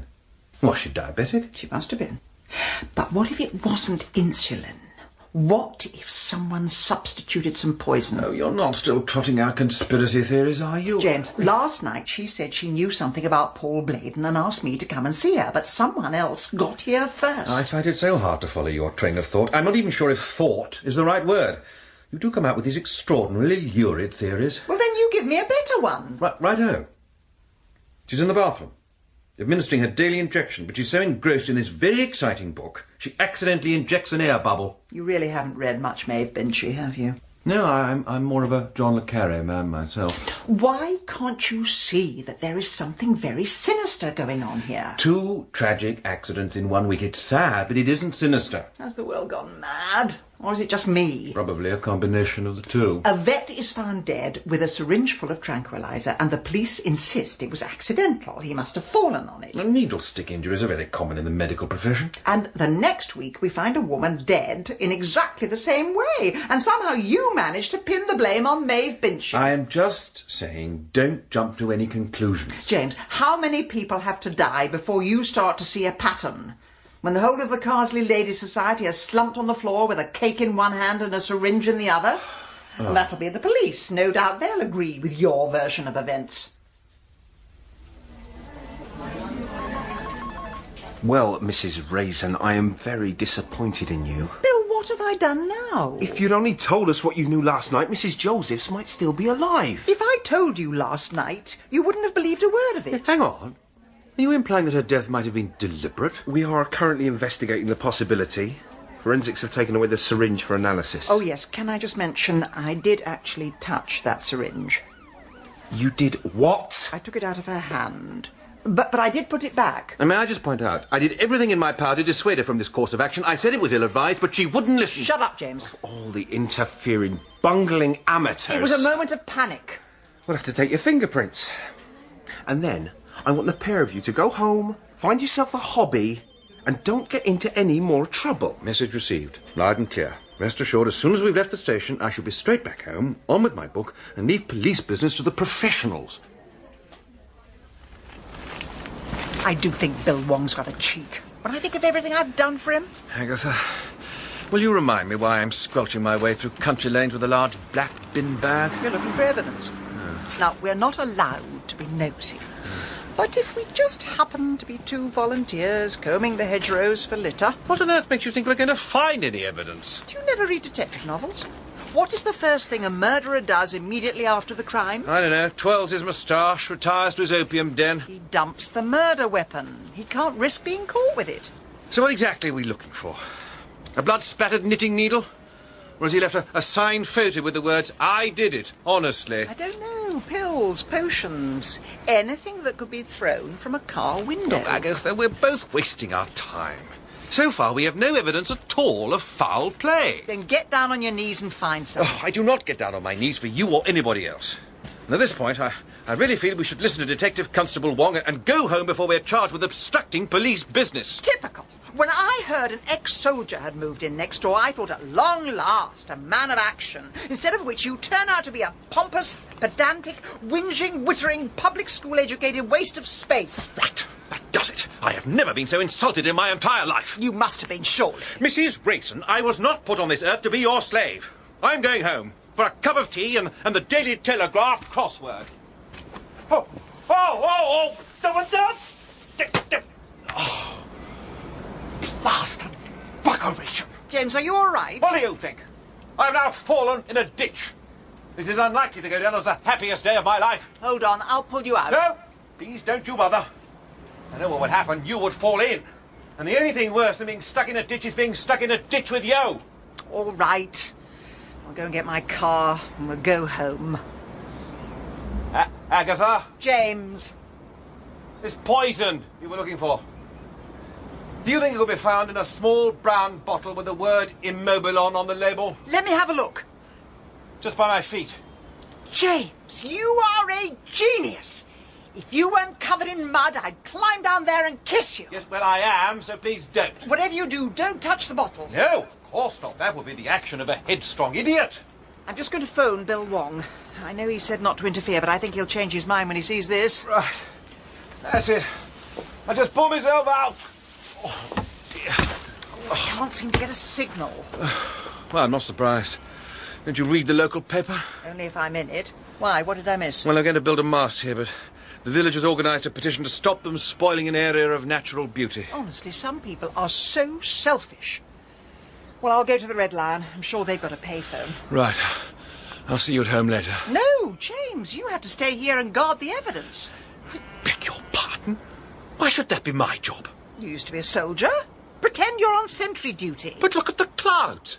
I'm going to get wet. You're already wet. I'll be back soon with the police. Mrs. Raisin, I've other things to do. My book on the Peninsular War won't write itself. I've got so many things to worry about. The death of Napoleon. See just Saragossa?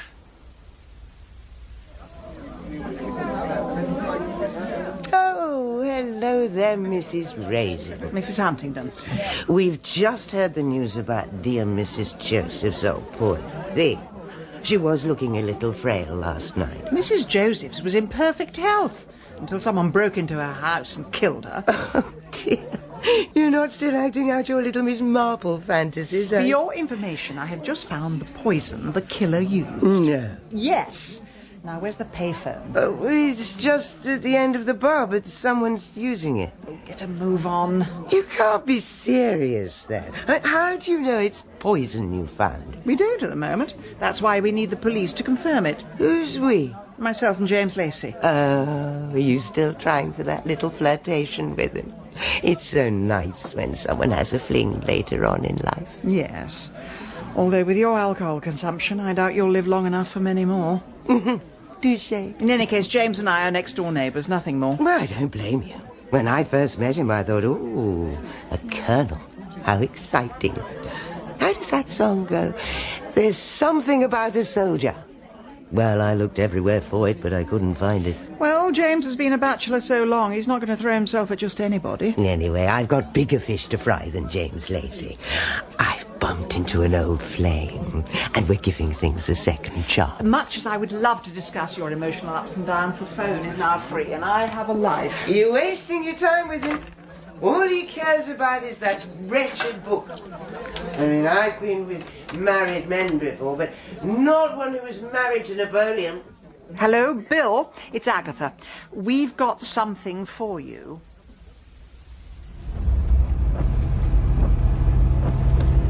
Now, Mrs. Raisin, I thought I said something about staying at home and finding yourself a hobby. I found one, keeping the Cotswolds tidy. A likely story? Anyhow, I'm glad you saw sense this time and let us in on your little detective games. Don't patronise me. This bottle is going to solve the case for you, and it's all thanks to me.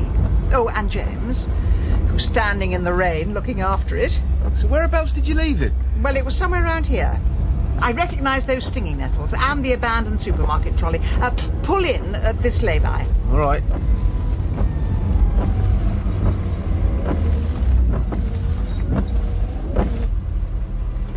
I'm sure it was here. It must have been. What's that sticking out of the roadside? Where? Down there. Little flag or something. Oh, I don't know. Let's go and have a look.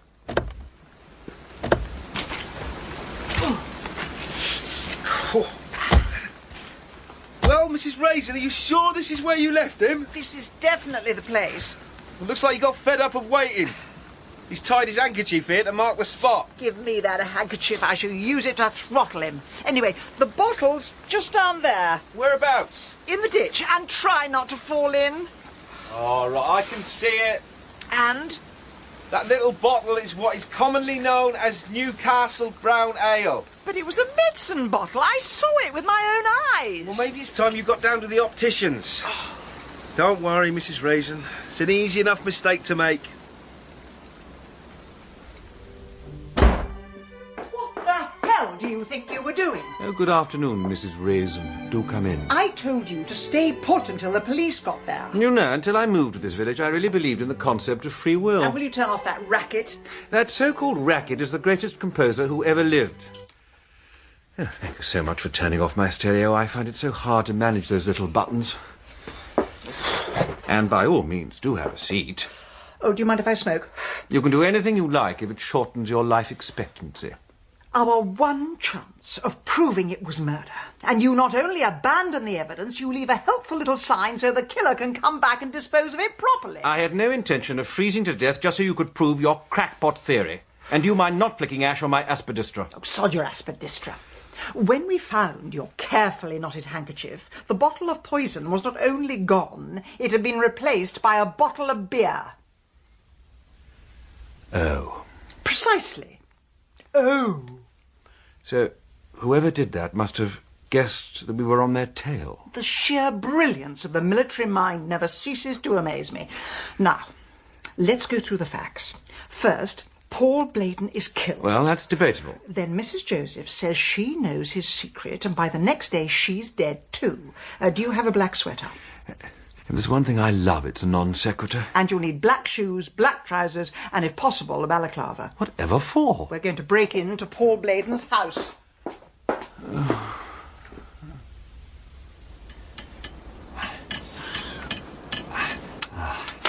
Well, I've managed to remove one of the hinge pins. Take your time. No one can see us. Will you just remind me how you persuaded me to do this? Was it hypnosis? Did you slip a capsule or something into my gin and tonic? James, you're doing this because deep down you know it's the right thing to do. So breaking into someone's house is an act of moral virtue, is it? I obviously wasn't paying attention in my religious education classes. Ah, right. That's it.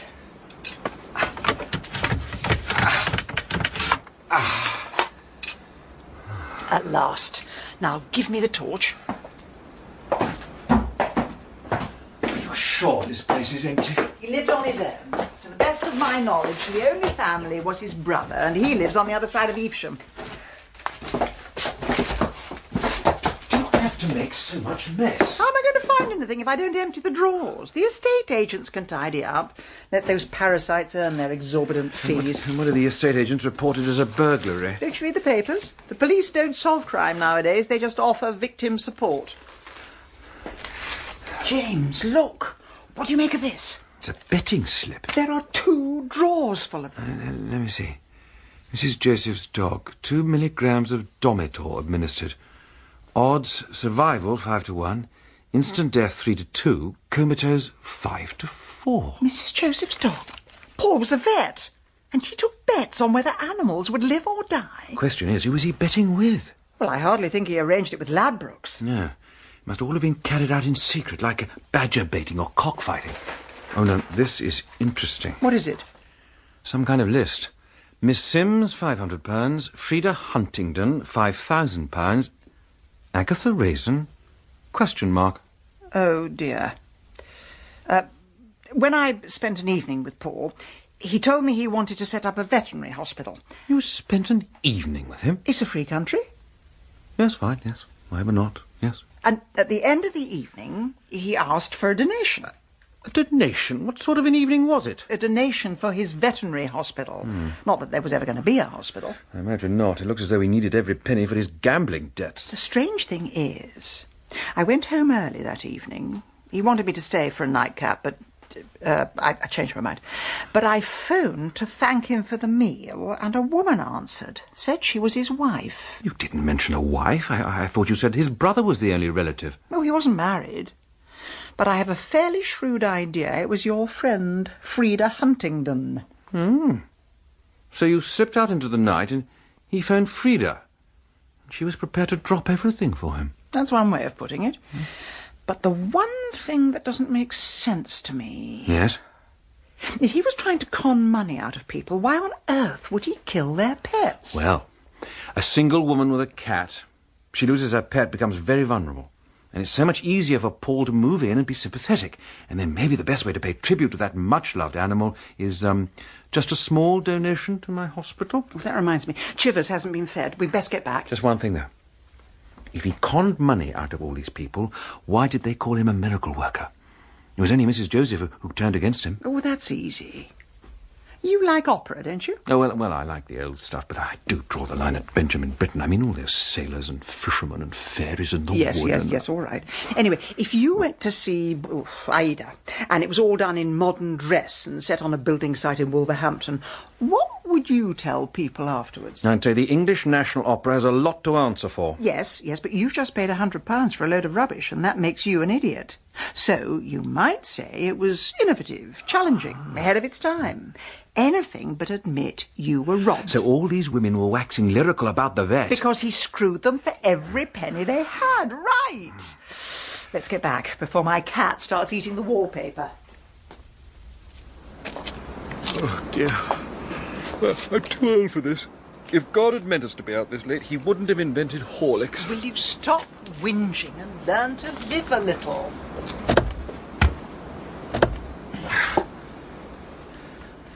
Did you ever speak to the brother? I tried to.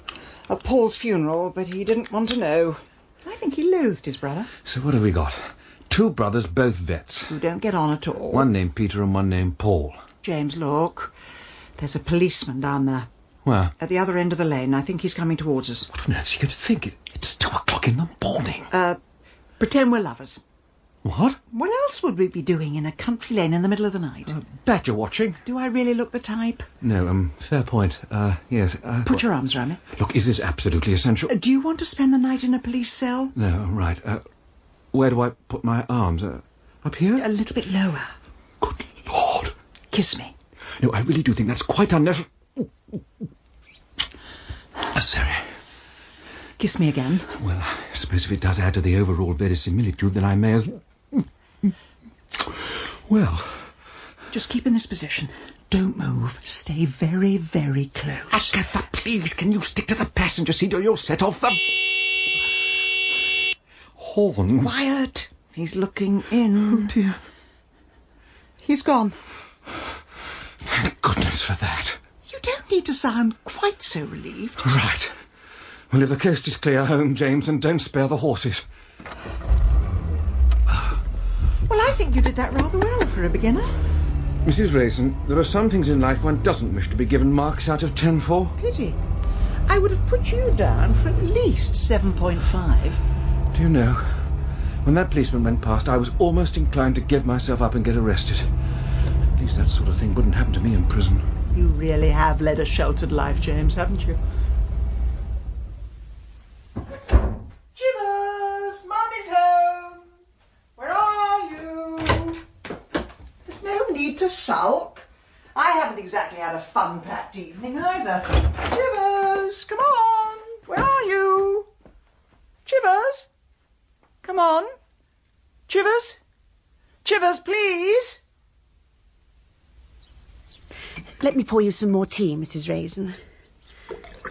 What makes you quite so sure she was abducted? Because Chivers can't open doors. I'm sorry to take it out on you, Mrs. Bloxby, but it's all been such a shock. Oh, don't worry, my dear. There's quite a search party out looking for her. Mrs. Mason, Mrs. Harvey from the village shop. Oh, and I even saw James Lacey on his knees with a tin of tuna fish, which was quite a sight, I can tell you. Before I got Chivers, I didn't know you could worry so much about another creature. Now, I wish I could go back to being selfish. Oh, you don't mean that.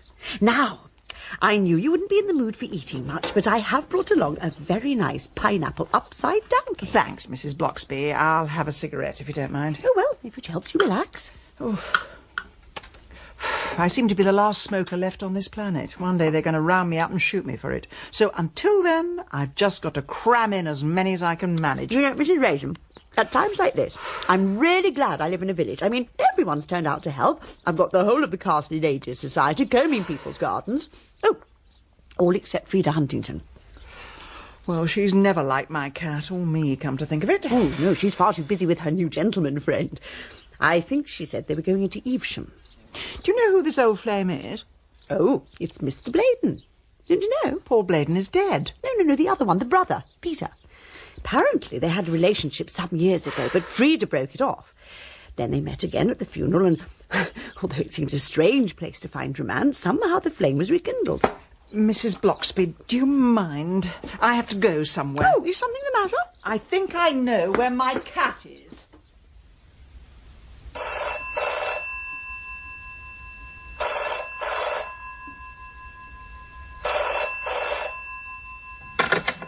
You've reached the answer phone of James Lacey. Sorry I'm not available at the moment, but please do leave a message. James, where are you? Oh, sorry, I know. You're looking for Chivers. It's 8 o'clock in the evening, and I'm in Evesham. I'm about to break into Peter Bladen's surgery. If I'm not back by 10 o'clock, then will you please...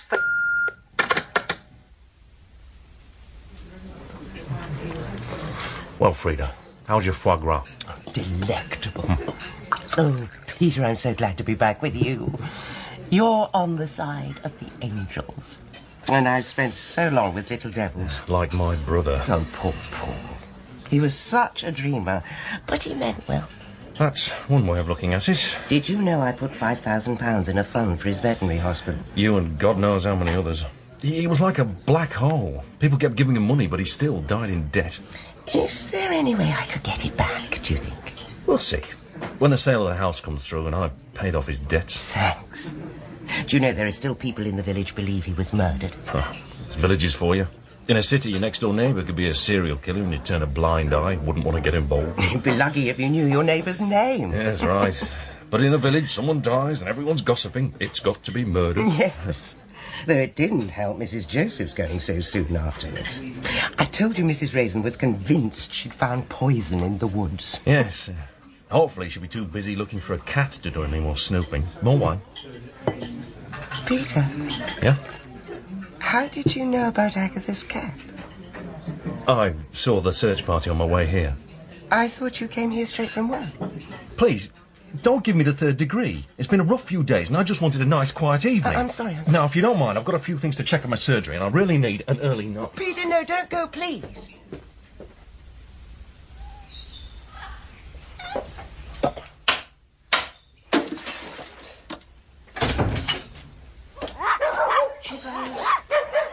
Chivers, are you in here? Chivers? Chivers, there you are. Hold on, I'll get you out. Oh, are you all right? Oh, thank God he hasn't hurt you. Come on, you're safe now. Well.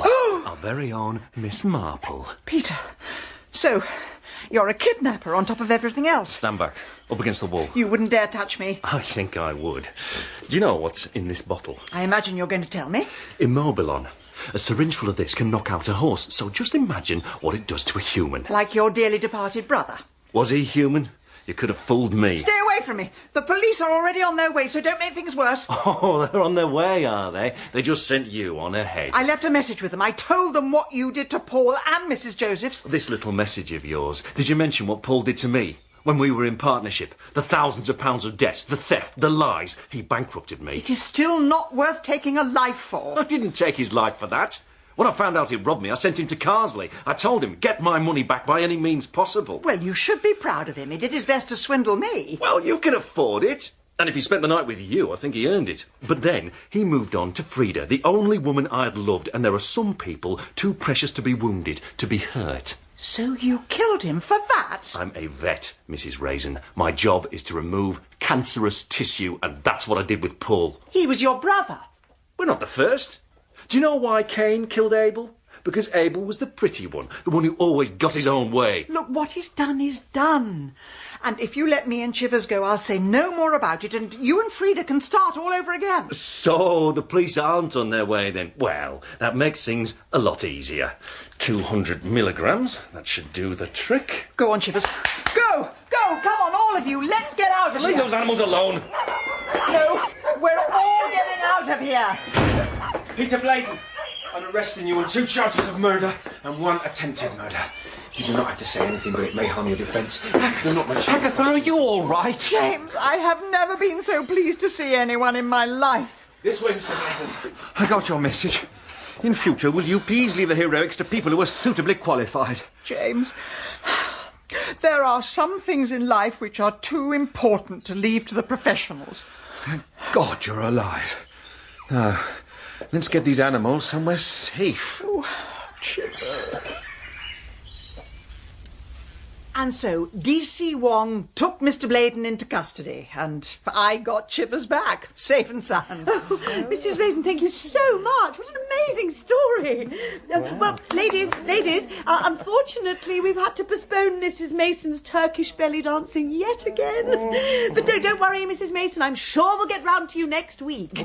Oh, and may I just thank everyone for the search party. Peter Beaton didn't stand a chance against the women of Carsely. Oh, don't mention it, Mrs. Raisin. It's always nice to have a poke about in other people's gardens. Hey, thank you, Mrs. Mason.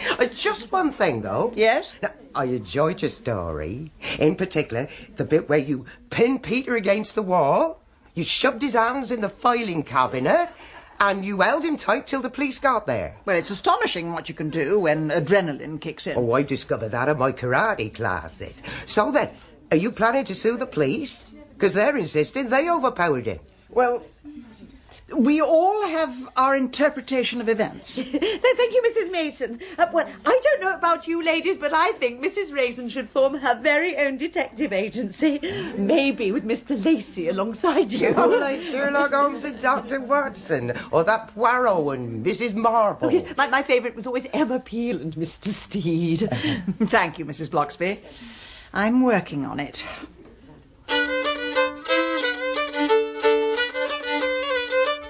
In Agatha Raisin, Penelope Keith starred as Agatha, and Malcolm Sinclair was James. Mrs. Bloxby was played by Liza Sadovy, and D.C. Wong by Ben Crow, with Ewan Bailey as Peter Bladen, and Gilly Mears as Frida. Agatha Raisin was dramatised by David Semple from the novel by M.C. Beaton, and the producer was Carol Smith.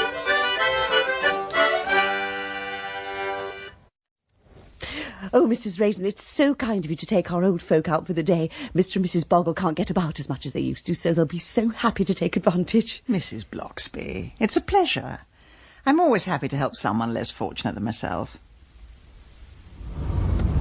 Oh, careful. You're not much of a driver, are you, Mrs. Raisin? No, that's 3 near misses in the past half hour. I am doing my best, Mrs. Boggle.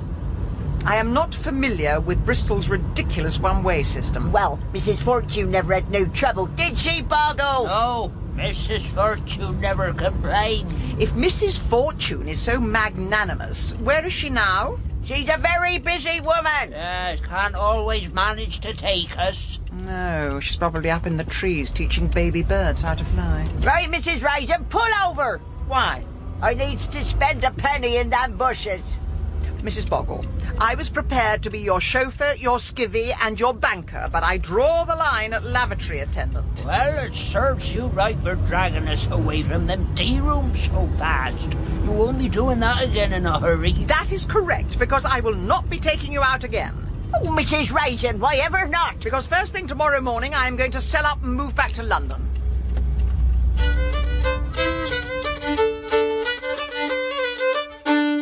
Agatha Raisin by M.C. Beaton. Dramatised for radio by David Semple. Starring Penelope Keith as Agatha. Episode 3. The Potted Gardener.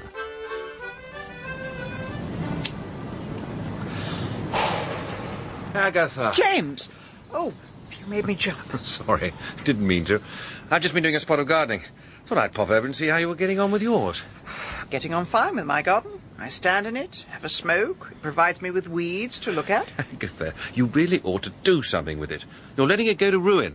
Life's too short to mow the lawn. Besides, it'll only grow back again in 6 months. You should join the Carsely Horticultural Society. It's awfully good fun. Oh, yes. Discussing the Latin name for a Michaelmas daisy. That does sound fun. Anyway, if you think the garden's bad, you should see the house. I can't get a cleaner for love nor money. Good Lord, you don't tell me you're actually having to get down on your knees and do it yourself, are you? Don't you start. I've had a very trying day chauffeuring the Boggles. Oh, it was your turn this week. How was it for you? Absolute hell. But at least now I know where I stand on euthanasia. Mrs. Bloxby roped me into it last week. By about 2 o'clock I was so desperate to get home I actually faked an angina attack. Hold on, that's my front door. I didn't hear anything. Oh, it's Mary Fortune. Mary, I'm over here in Agatha's. The divine Mrs. Fortune. Yes, do invite your guests into my garden, please. James, darling. Hello, Agatha. Mrs. Fortune? James, I've brought you some fuchsia cuttings. Oh, excellent. What variety? There's Moonglow, Bouffant, and Baby Blue Eyes. I'm experimenting with Galahad this year. Marvellous pale Corolla. Oh, that is exciting. We can do swapsies. Oh, Mrs. Raisin, this is an interesting garden. I see you've gone for the wilderness look. Yes, and it's taken a lot of work to achieve this effect. And what are those chippings in all the beds? Is it some kind of organic mulch? No, they're my cigarette butts. Oh, well, I'm sure this sort of garden is very eco-friendly. Weeds make such a good habitat for moths. Oh, come now, Mary, even moths have standards. Oh, it must be so frustrating for you, James, when the seeds blow into your garden. Still, I suppose at a certain age it's tempting to just let everything go.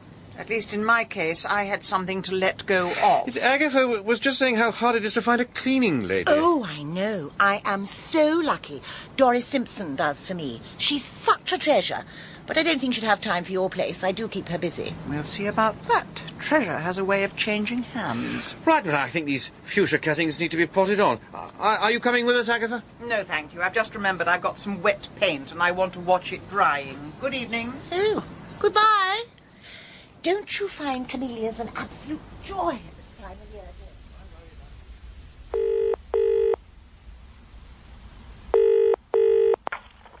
Hello? Doris Simpson? Yes, that's right. Good evening. My name is Agatha Raisin. Now, I understand you do cleaning. Well, I do, but I don't see as how I could manage any more, and that's a fact. Mondays is Mrs. Chumley, Tuesdays Mrs. Barr, Wednesdays Mrs. Fortune, Thursdays... How much does she pay you? Who, Mrs. Fortune? Yes, just out of interest. £3 an hour. That's slave labour. Come to me and I'll give you 5. Well, I don't know if I can. And sick pay.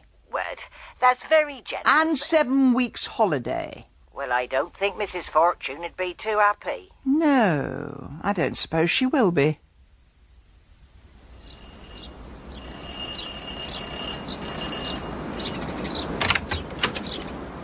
Mrs. Raisin, how dare you? Ah, Mrs. Fortune. Lovely evening. I have spent months building up a relationship with my cleaner. Oh, I see. Paying someone peanuts, never giving them time off, and following them round the house tutting. That's a relationship, is it? Fine. You can keep Doris. I hope you're very happy together. But I'm having James Lacey.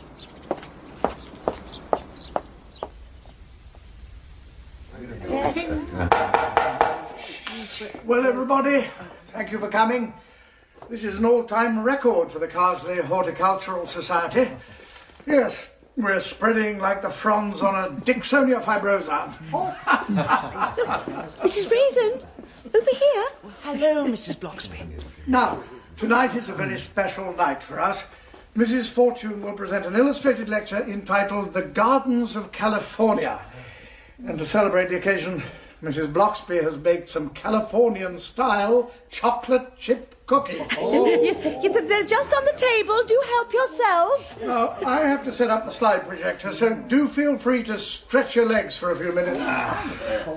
Mrs. Raisin, I didn't know you had green fingers. There's a lot that people around here don't know about me. Why does everyone think of me as some kind of townie? Well, this lecture should be interesting. Mrs. Fortune spent quite a few years in California before she came to our little village.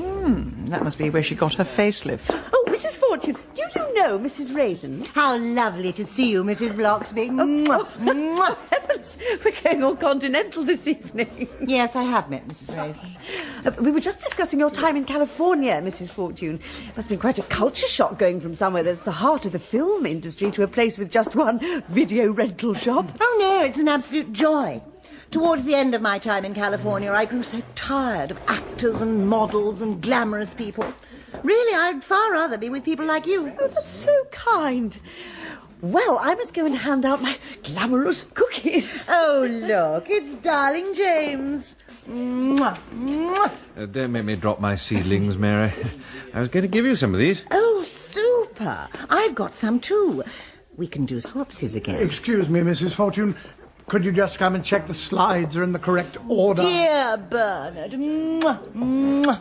Isn't this man a treasure? He runs the Horticultural Society, he organises meals on wheels, the Boy Scouts. Well, there's no point sitting at home moping, is there? You're so modest. But really, you are an incredible man. You're such a doer.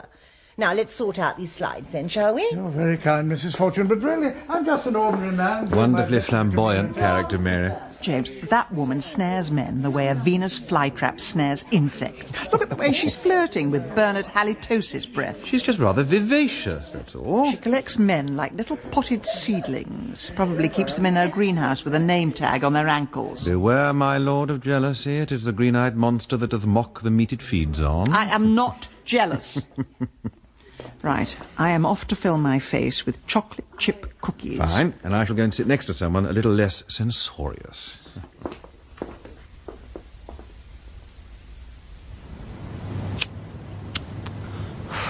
Chivers, please. That is a puddle, not a drinking fountain. Agatha! James, I thought you'd be over at Mary's examining her seedlings, doing some swapsies, going to the shopsies, eating pork chopsies. There's no need to take that turn. I thought now that you're taking an interest in gardening, I could come round and give you some tips. Oh, I see. Unwanted horticultural advice. What are you, a Jehovah's gardener? Now, look, your soil is absolutely sodden. It hasn't seen a hoe since the relief of Mafeking. As recently as that? But with a bit of vigorous digging. Oh, Lord. Oh, no. Ow. What's the matter? Have you stabbed yourself in the foot? Lord, I can't get out of this position. Well, it serves you right for sticking your fork in where it isn't wanted. Agatha, please. I'm in agony. Let's get you into the house. Oh. At least you can be in agony on a comfy sofa.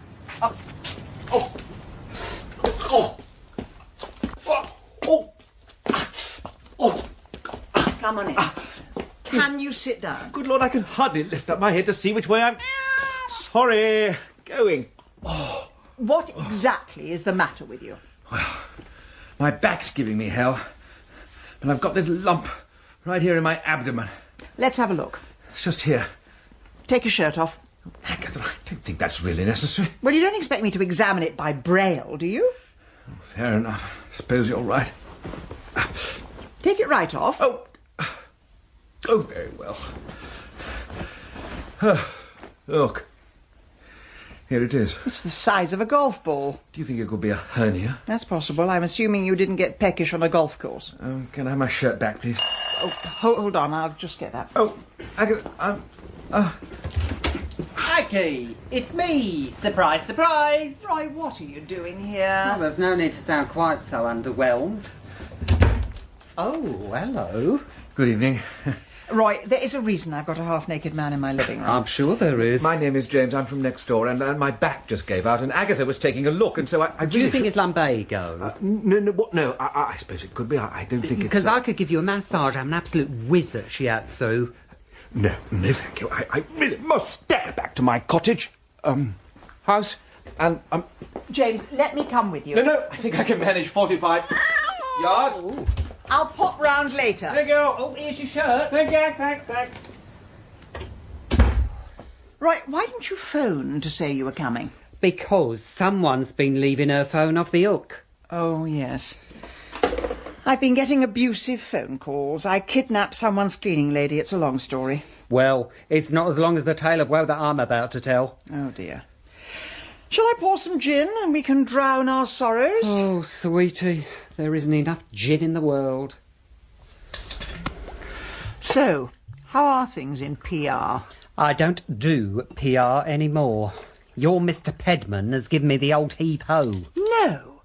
I said if he wanted the company, he had to keep on my staff. Well, he did keep me on, but we had a bit of a contretemps. Oh, Roy. It was all to do with the British Legion poppy appeal. Now, we needed a top celeb to wear a poppy on their chest, and thinking chests, I naturally came up with Jordan. Oh, no. But Pedman insisted on using June Whitfield.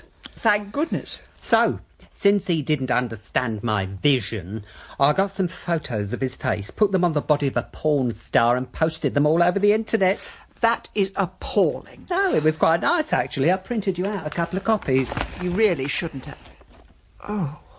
So, here I am, 21 years old and on the scrap heap. Your 21st birthday is a dim and distant memory. Oh, between you, me and the lamppost.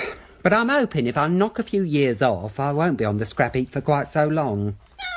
Oh, hello, Chivers. Come to join us. You've still got the flea bag. Don't be so jealous. Now I shall make you up the spare bed.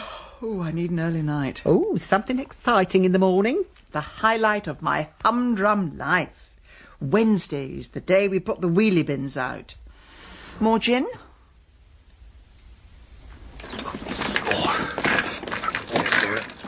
Oh, morning, Agatha. James, how are you? Well, I've been to the doctor and, it's not good.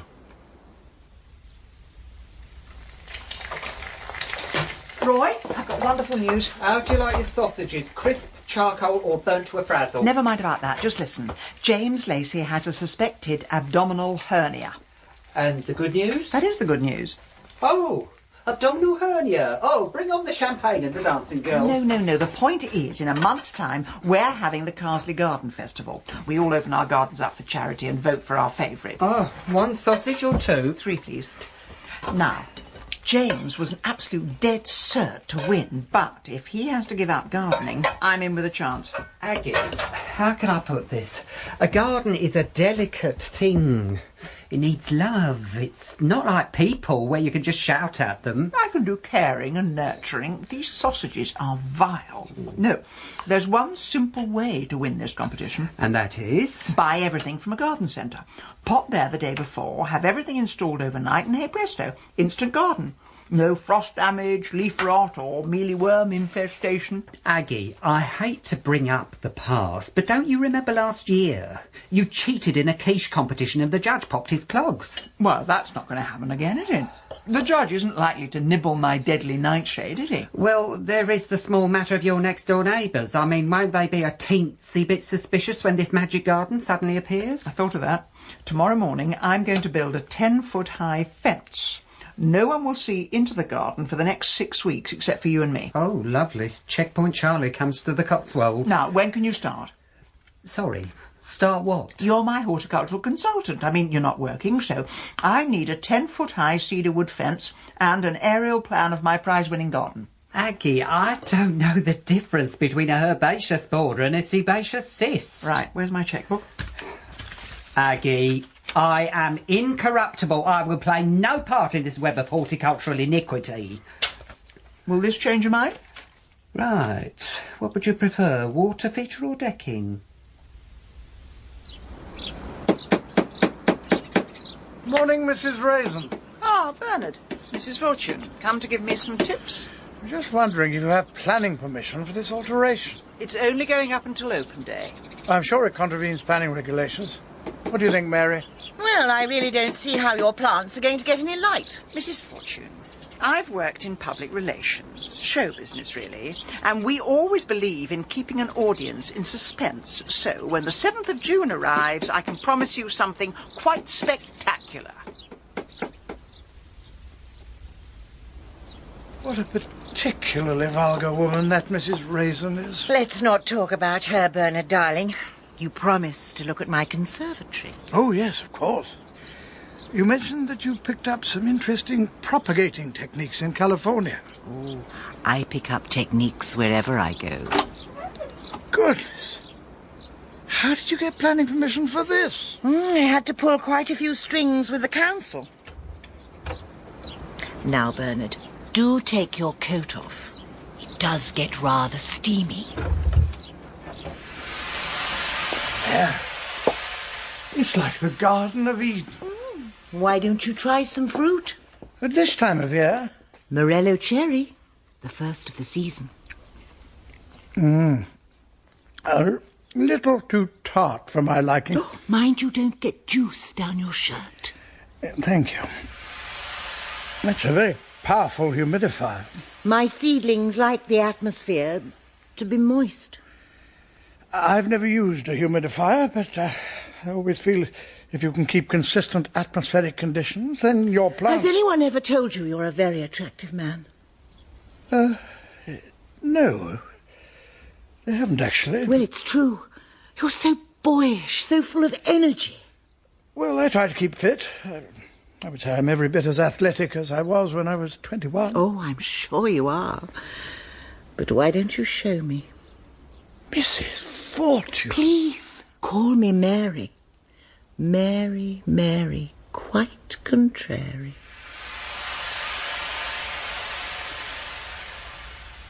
And you join us today on Gardener's Question Time from the potting shed here in Sparsholt. We've got the... Mrs. Bloxley. Oh, Mrs. Raisin, may I come in? Of course. Oh, thank you. You look as if you've seen a ghost. I've seen something much worse. Goodness. I would offer you a cigarette, but I know you're far too clean living. Oh, that's all right. I just need to get my breath back. Take your time. Now, sit down. Tell me what happened. Well, I was taking an early morning walk round the village today, and I saw Mr. and Mrs. Boggle leaning on their garden gate. They didn't ask for a day trip, did they? No. They were very upset. Someone had been into their garden in the night, taken their garden gnomes and chopped their heads off.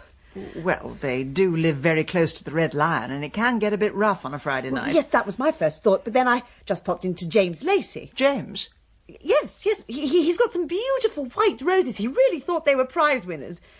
But someone went into his garden last night and spray painted them black. Well, perhaps it's a practical joke. If it is, it's a very cruel one. Then I saw Bernard Spot. He was standing on his front lawn in floods of tears. What happened to him? Someone poured weed killer in his goldfish pond. Ugh. You could see all the poor dead fish floating on the surface. That is appalling, but surely it was just someone who'd had a bit too much to drink. I don't think so. I think something terrible is happening in the village.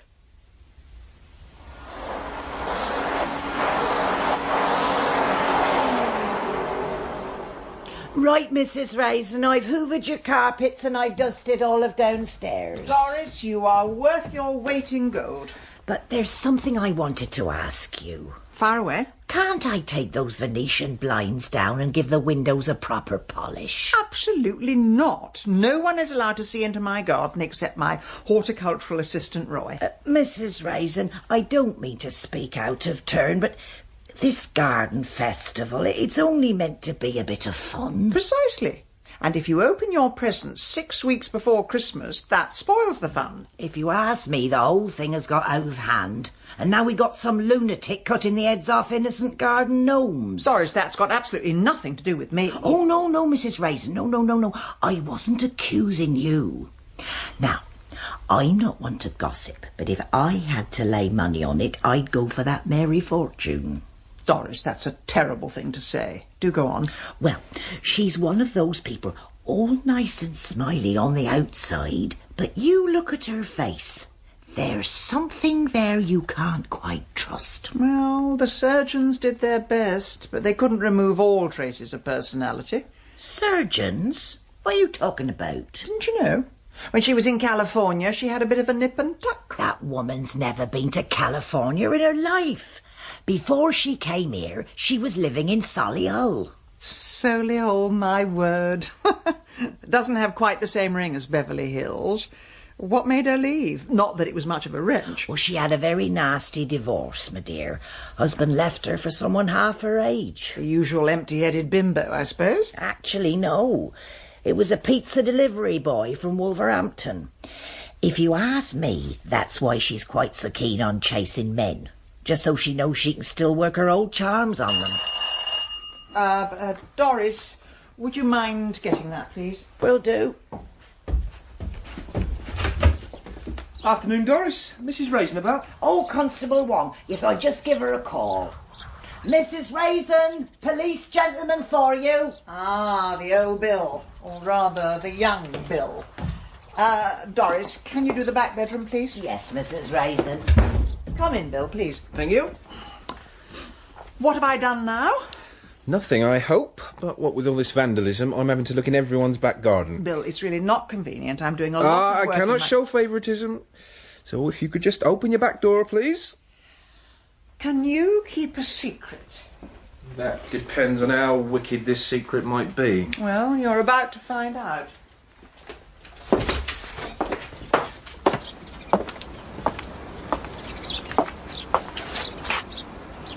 Oh, blow me.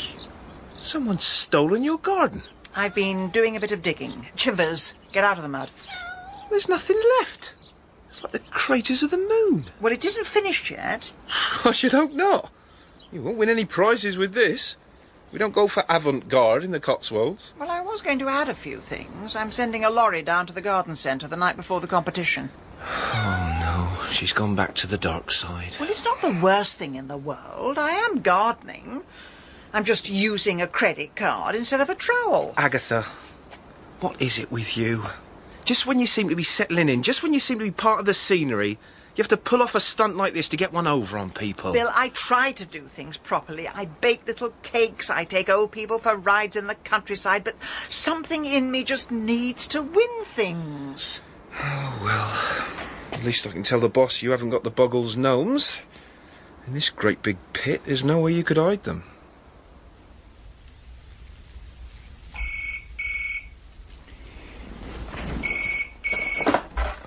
Hello? Aggie, We're here, and we've got your secret garden. Oh, what time is it? 2 o'clock in the morning. Can we start unloading? I'll be down in a minute, but don't make too much noise. Oh, we wouldn't dare. There's a breathless hush down in Lilac Lane. Agatha Raisin is cheating again. With azaleas on the left. Now, over here, my particular pride and joy. Free Montedendron californicum. Mrs. Raisin, that is most certainly not free Montedendron. It's very clearly a Phygelius capensis. You don't know what you're talking about. Now, over here... Agatha, when did you plant out these begonias? The last week in April. Goodness. So did I, but mine died of ground frost the first week of May. Beginner's luck.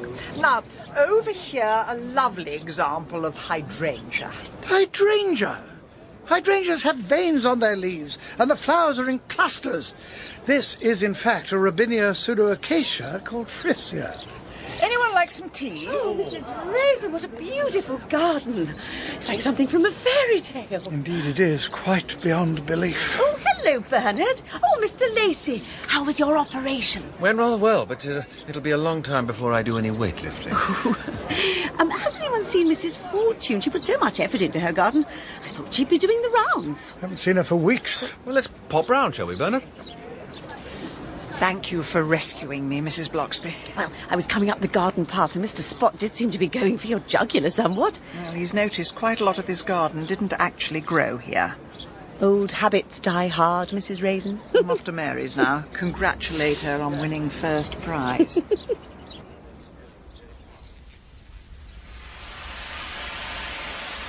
Mary?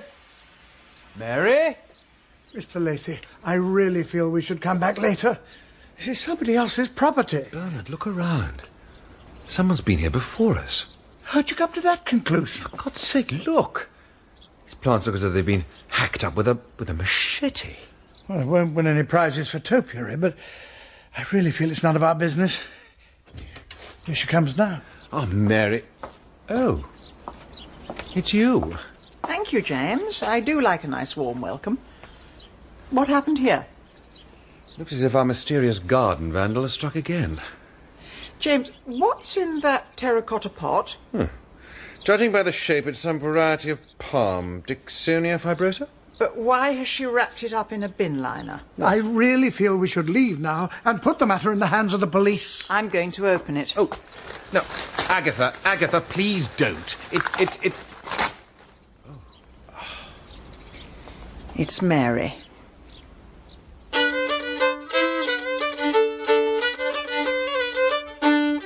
In Agatha Raisin, Penelope Keith starred as Agatha, and Malcolm Sinclair was James. Roy was played by David Holt, Bernard Spot by Paul Brooke, and Mary Fortune by Sally Grace. Liza Sadovy was Mrs. Bloxby, and Ben Crow was D.C. Wong. Agatha Raisin was dramatised by David Semple from the novel by M.C. Beaton, and the producer was Carol Smith.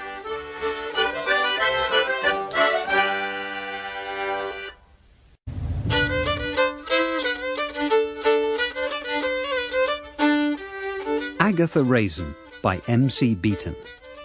Dramatised for radio by David Semple. Starring Penelope Keith as Agatha.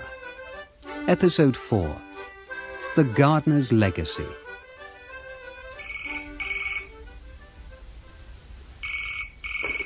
Hello? Hi, Aggie.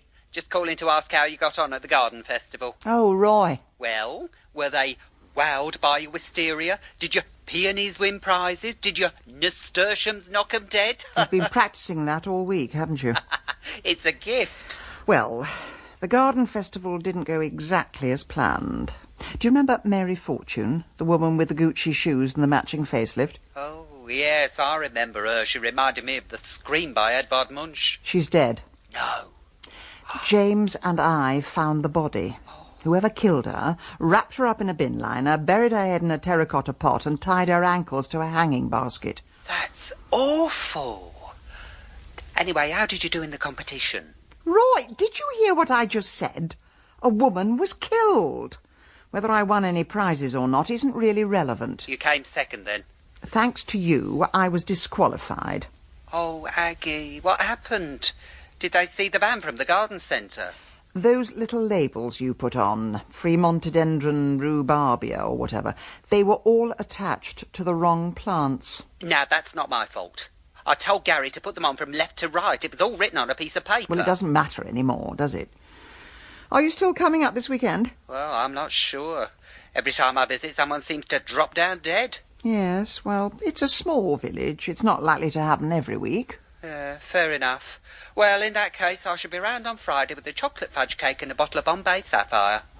Well, I've got to go now. I'm seeing the police this morning. Oh, dear. You're not going to confess to the whole grisly murder, are you? Can I get you a cup of tea, Mrs. Raisin? No, thanks. I think D.C. Wong is calling me back in a second. Rightio. Agatha, so they've been interrogating you too, have they? Yes, James, for the past 2 hours. I'm beginning to wonder, are they investigating her murder or turning her life into a musical? Well, I've had it up to here with the whole business. It has not been the best week of my life. First there was the hernia operation, prodded and poked by a team of doctors, one of whom appeared to be eating a tuna sandwich. Oh, I forgot to ask, how did that go? Well, they put back all the bits that came out. I just hope it's not the start of a slippery slip. I expect my internal organs to stay put and wait for their orders. Look, at a certain age, you really have to start listening to your body, because it certainly doesn't listen to you. I do not take lessons on health matters from someone who smokes like a dark satanic mill.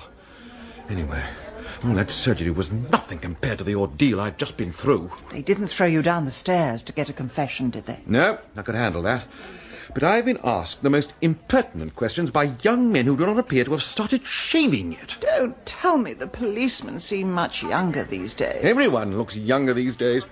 Even the Dalai Lama has a spring in his step. Well, one thing about being a certain age, at least they're less likely to suspect you of murder. I mean, you didn't hoist Mary up and bury her head like that 2 days after a hernia operation. I'll have you know, with modern surgery, in less than 24 hours, you can be swimming, cycling, jogging, and presumably killing people. Really? I'm amazed they don't put that in their brochure.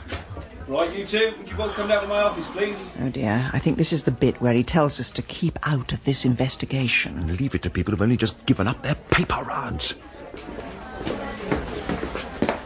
No, first things first. There are tabloid journalists all over the village. And I probably know each and every one of them. I was in PR for 30 years, remember? I've eaten most journalists for breakfast. Well, in that case, you ought to go home, don't answer the door, and take the phone off the hook. I don't want you talking to them. Bill, I can handle the press. I know how to speak the language of reptiles. Well, you're not doing your Dr. Dolittle routine this time.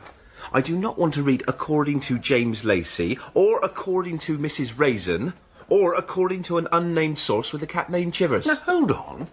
I thought you chaps used the press as your main line of attack. I mean, how are you going to get information if you don't have appeals for witnesses? Mr. Lacey, we use the press, not you.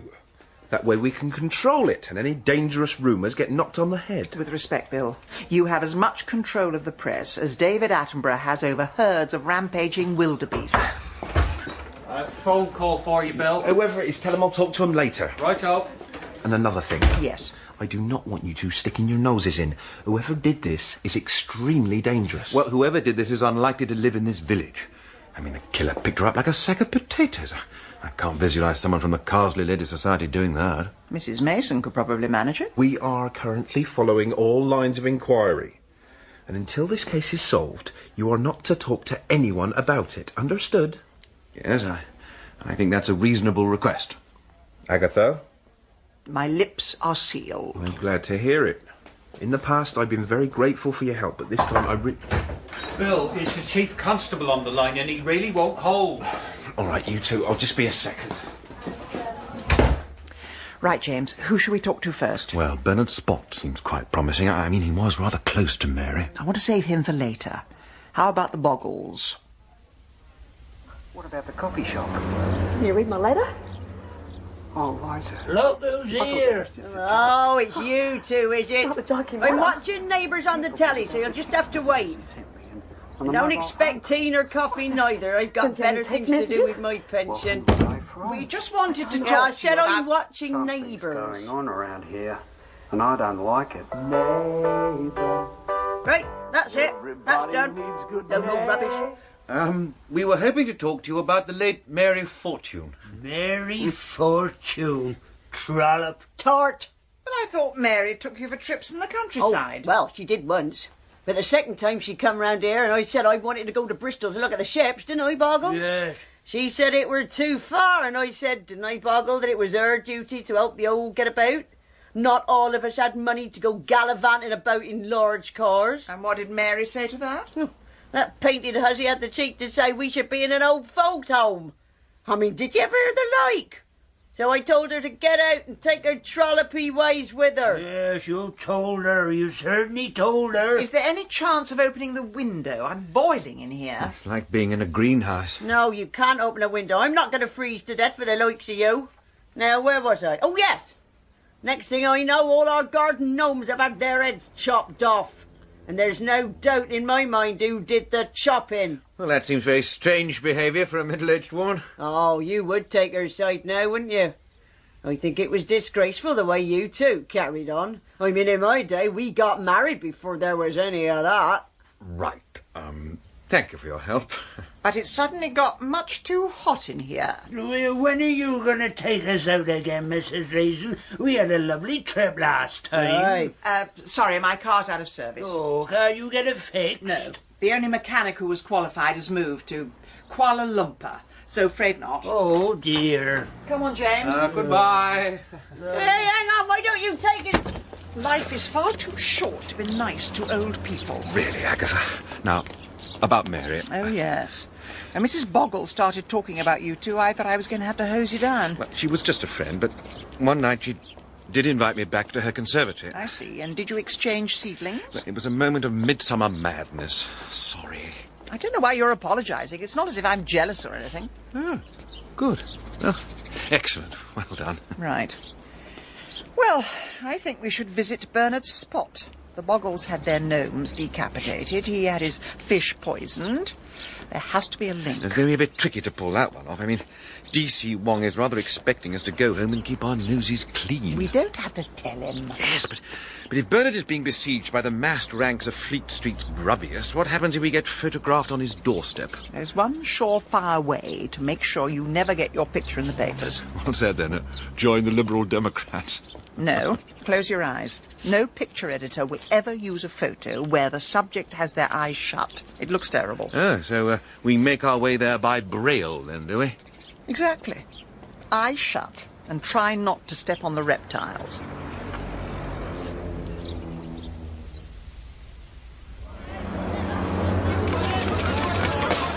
Excuse me, are you any relation to Mr. Spot? No comment. Ow! Oh, terribly sorry. Was that your foot? Have you got the sun in your eyes, mate? I refer you to the answer my colleague gave earlier. Or are you just scared of looking at the village of death? No, that's really unfair. It's not at all like that. If you lived here... Don't rise to the bait. He just wants a photo of you looking angry. Sorry, sir. No comment, old chap. Come in, Mrs. Raisin. Mr. Lacey. The rest of you can bugger off. Oh. How long will these siege conditions continue? Another couple of weeks, I'm afraid. This week the tabloids will write about the village of death. Next week all the posh papers will say how appalling the tabloids have been, and then they'll quote every salacious detail. Makes me ashamed to be British. And the police are no better. How will they ever find Mary's killer? They don't even know who killed my goldfish. Bernard, I know this is going to sound strange, but there is a theory going round that Mary was responsible for the garden vandalism. Mary? Mary Fortune? It's inconceivable. Well, why not? Mrs. Raisin, Mary was a wonderful, generous human being. And when I think of all that beauty extinguished in one barbaric act... Well, that may be the male point of view. Some people see her as a manipulative floozy who slept with anything in trousers. Get out. What?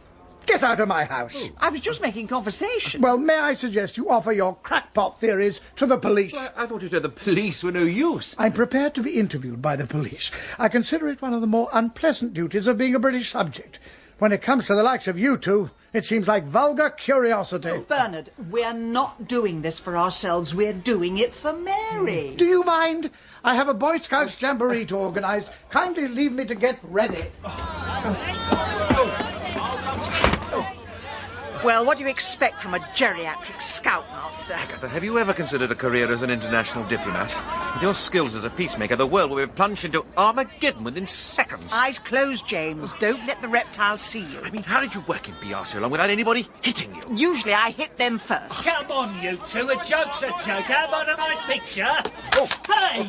Oh, dear. Was that your camera? I do hope it wasn't too expensive.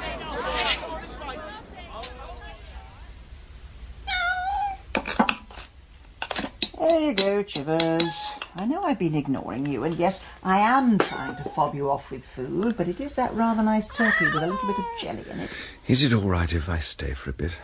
Oh, are we friends again? Just I don't fancy running the gauntlet of the press anymore. It's been a rough few days. Yes, I'm feeling the strain too. Time for a cigarette. Oh, well. To your life you're smoking away.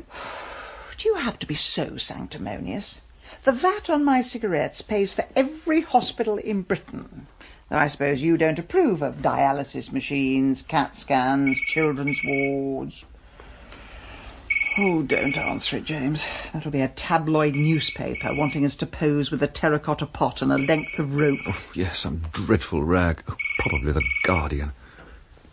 You've reached the answer phone of Agatha Raisin. Please leave a message. Oh, a message for Mrs. Raisin. This is Mr. Wilmot here from Hello? Hello, Chivers. Yes, it is.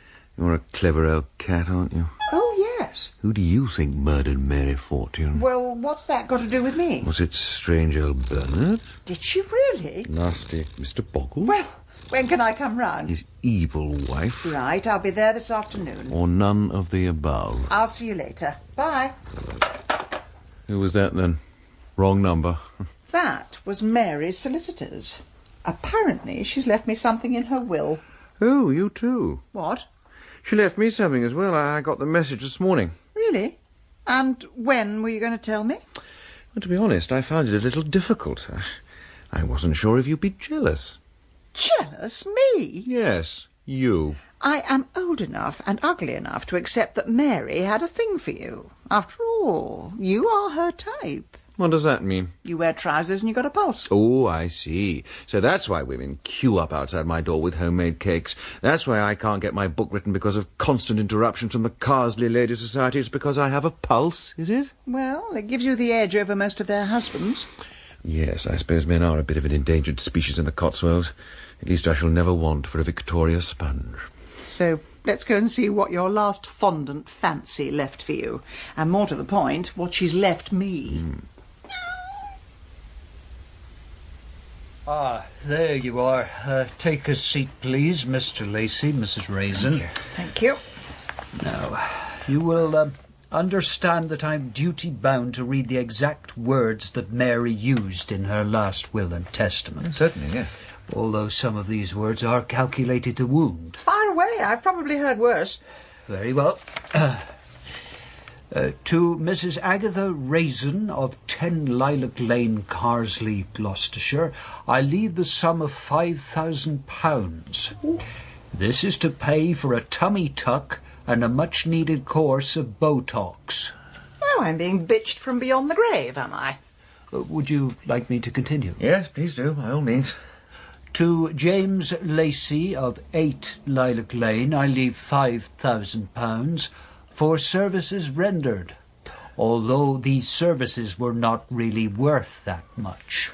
You had a wonderful sense of humour, Mary. And that is the sum total of your bequests. When will the money come through? Well, it is, of course, subject to a police investigation, but dependent on the outcome, I should be able to extract the grant of probate and convert your legacies within this fiscal cycle.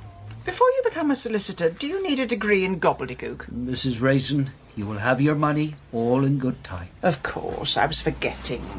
There are 100 days in a solicitor's month. Right, James, I'll see you back in the car.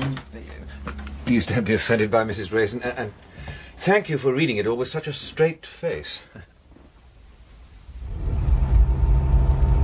Well, it sounds as if it was more than just one night of midsummer madness. It's not illegal. Of course not. I just thought you had better taste. Are you going to accept your money? May as well. It'll pay for my ridiculous garden, and I only bought that to keep up with her.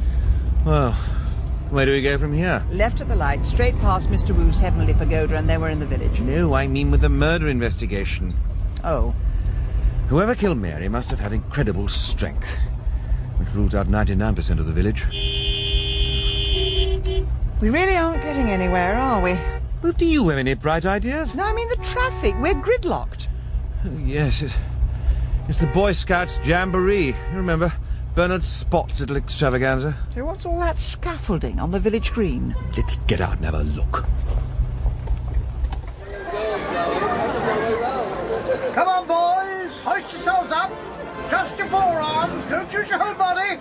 Just the forearm. Do you know, I really feel short should be illegal for anyone over 50. Well, he's managed to shake the press off. The press wouldn't want to come here. They don't want happy pictures of people getting on with their lives. They want empty streets, tearful faces, the village of death. As opposed to our very strange rural customs. Yes, what exactly are they doing on that haystack? It's some kind of mountain rescue display.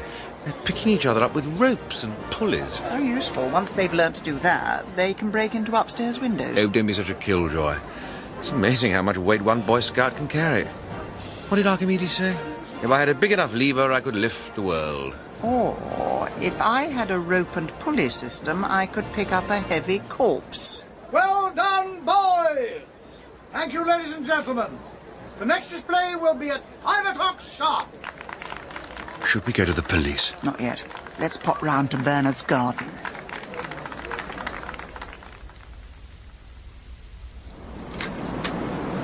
Agatha, you know that feeling you have when you absolutely know something is the right thing to do?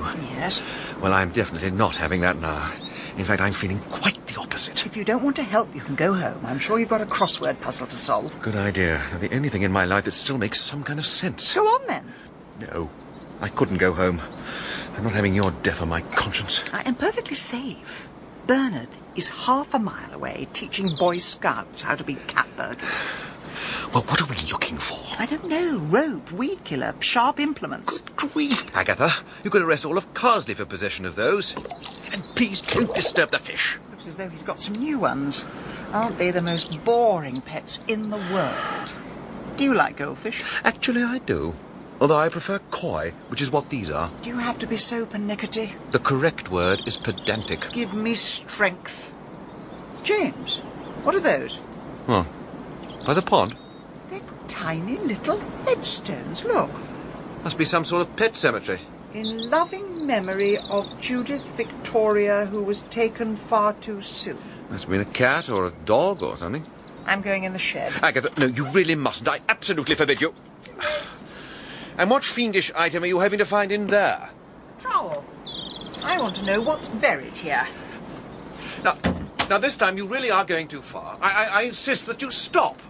No, I demand it. Or you'll do what? Write a strongly worded letter to the Daily Telegraph? What are you going to say if Bernard comes back? I don't know. Good evening, Bernard. When he sees the way you've poked about in his garden, he'll be seething. Middle-aged scoutmasters do not seethe. They quietly stew inside their shorts. If Bernard comes back, I'll improvise.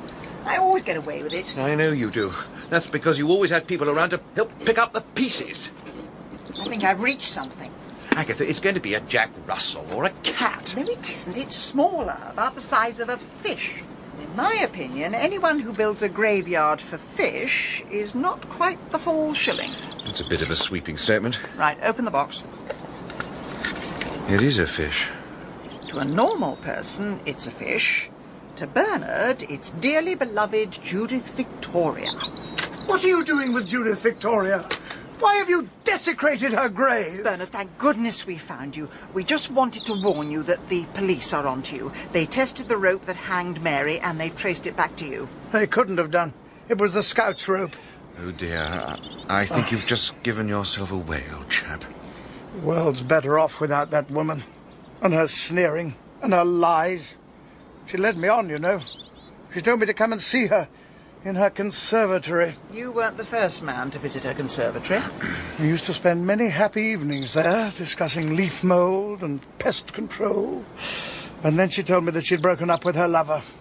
He'd had an operation, so he was no use to her. And she asked me where she was going to get another man in this village, and I told her to look no further. And did she take you up on the offer? She just laughed at me. She said I was a sad old man who wasn't in her league. You did have quite a vicious streak. So do I, Mr. Lacey. I told her it was far too hot in there, and she'd better watch out or her face would melt. How did she take that? She just giggled. Didn't seem to mind.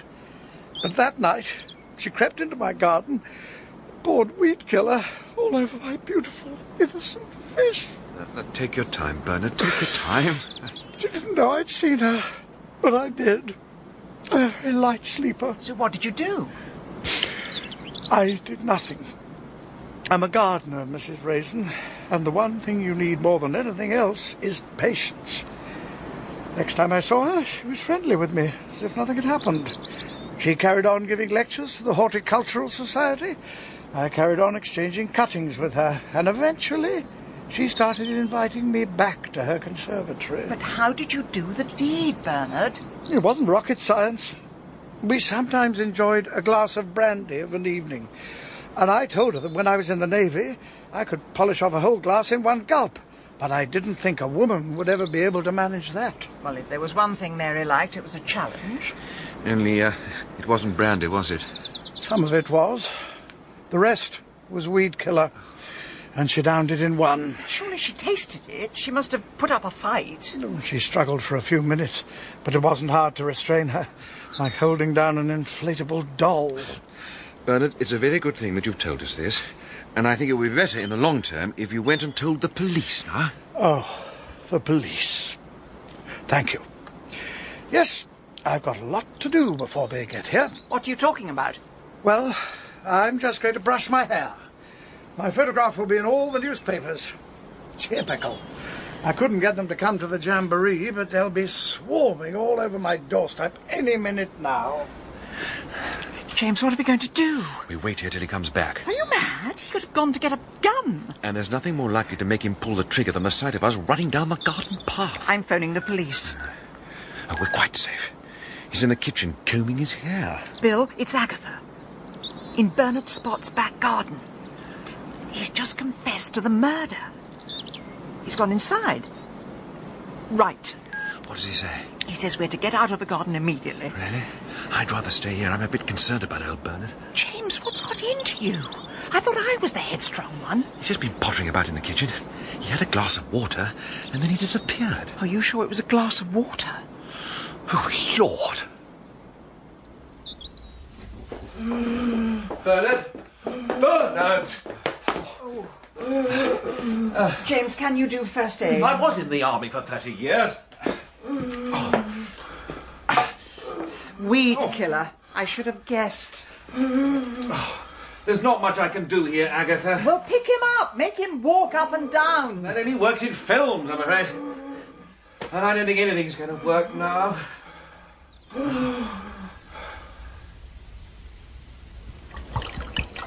Oh, Roy, thanks for coming to stay. I still can't sleep without terrible dreams of dying scoutmasters. That's what friends are for, Aggie. And to build designer gardens for you. I never did get to the bottom of that. Why were all the labels on the wrong plants? I was publicly humiliated. Nothing to do with me, sweetie. I numbered them 1 to 100, left to right. I told Gary, just follow the path round. Never mind. Anyway, Bill Wong was furious with us. He claims they were already on to Bernard, but thanks to us, all they've got is another body. Well, at least he won't do it again. I mean, he could have poisoned the entire Carsely Ladies' Society. Anthrax in the angel cake. Roy, don't make jokes about it. It's not nice. I'm just trying to take your mind off things. That James Lacey seems a nice chap, especially when he's got his shirt off. He is. He's a thoroughly decent human being, and in spite of that, I still get on with him. Well, shall we pop round then? Maybe we can have a look at his hernia scar. I'd rather not. Funny thing is, when he told me that he had a hernia, the only thought in my mind was, oh, good, now I'll be able to win the gardening competition. That's your gift, Aggie. You're always able to draw comfort from the suffering of others. But when I heard he'd had an affair with Mary, it really hurt. I don't know why. I mean, the man means absolutely nothing to me. Oh, dear. I sense a maudlin moment coming on. I'll just get some more gin. Oh. No, Roy, it's in the cupboard on the left. What? No, I said the left. Oh, sorry, I get confused. Roy, you don't know the difference between left and right. All right, you don't have to go on about it. You know I'm 9/10 dyslexic. So that's why I was humiliated at the garden festival. When you told Gary to put the labels on left to right, you meant right to left. Honestly, Aggie, so you were humiliated. It's all you ever think about. Self. Anyway, it doesn't matter now. I'm getting rid of it all. Tomorrow morning, I'm going to rip up every last plant and put down a patio. Oh, Aggie, you can't do that. You can't destroy my beautiful back-to-front garden. You can watch me. I've had it up to here with green things. From now on, I'm sticking with concrete.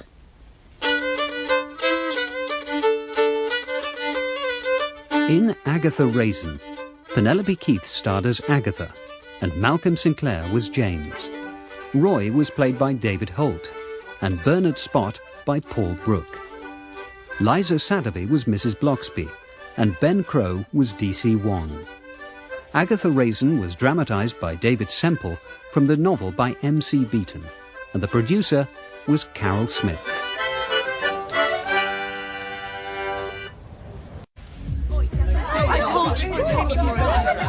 Right, can I have a bit of hush here, please? Get her. We've just had a letter from the National Ramblers League. Tory tossers. 10 things for all Ramblers groups to remember. 1, always close the gate. 2, never light fires on open farmland.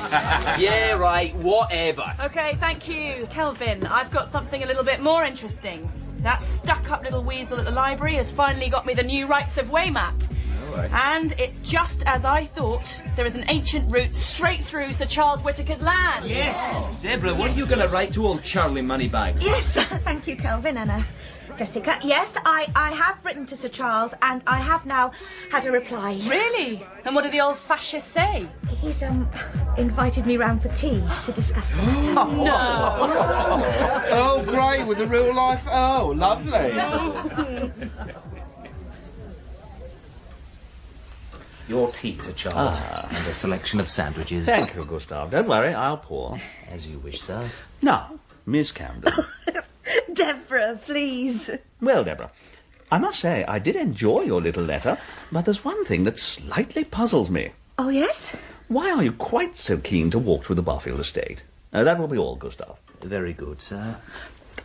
Well, it's our democratic right, you see. They've just published the conclusive map, and the right-of-way goes straight through your land. Well, let me have a look.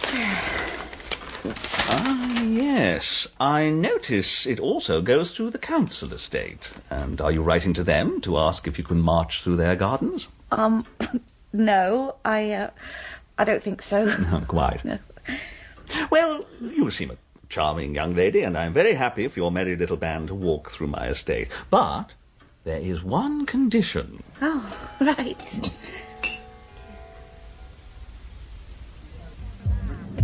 So, Deborah, how was your tea party with the enemy? Hey, did he threaten to set the dogs on you? No, he was quite nice, really. Nice? We're talking a bloated parasite who lives on 200 acres of land stolen from our ancestors. Well, he said we can go through it. There is one little field we have to go round. He's growing rapeseed, so he's diverted the path round it. He can't do that. It's a public right-of-way. He's not allowed to obstruct it. But he did say we could walk round it. Oh, aye, tugging our forelocks as we go. Not only is he a parasite, the man is breaking the law. Jessica, I thought you were an anarchist. That isn't relevant.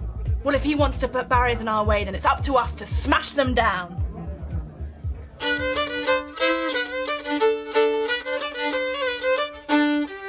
Agatha Raisin by M.C. Beaton.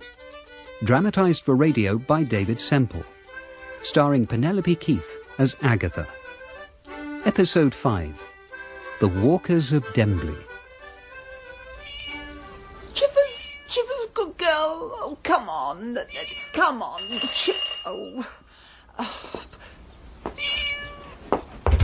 Oh, Mrs. Bloxby, come in. Oh, thank you, Mrs. Raisin. Have you been back long? We flew in last night, so I thought I'd just pop by with some of our holiday snaps from Fuengirola. Oh, and a Battenberg cake. You really shouldn't have. Let me take the cake from you and do sit down. Thank you. Is anything the matter? Bit of a domestic emergency, I'm afraid. Chivers has climbed onto that antique tall boy and has no idea how to get down again.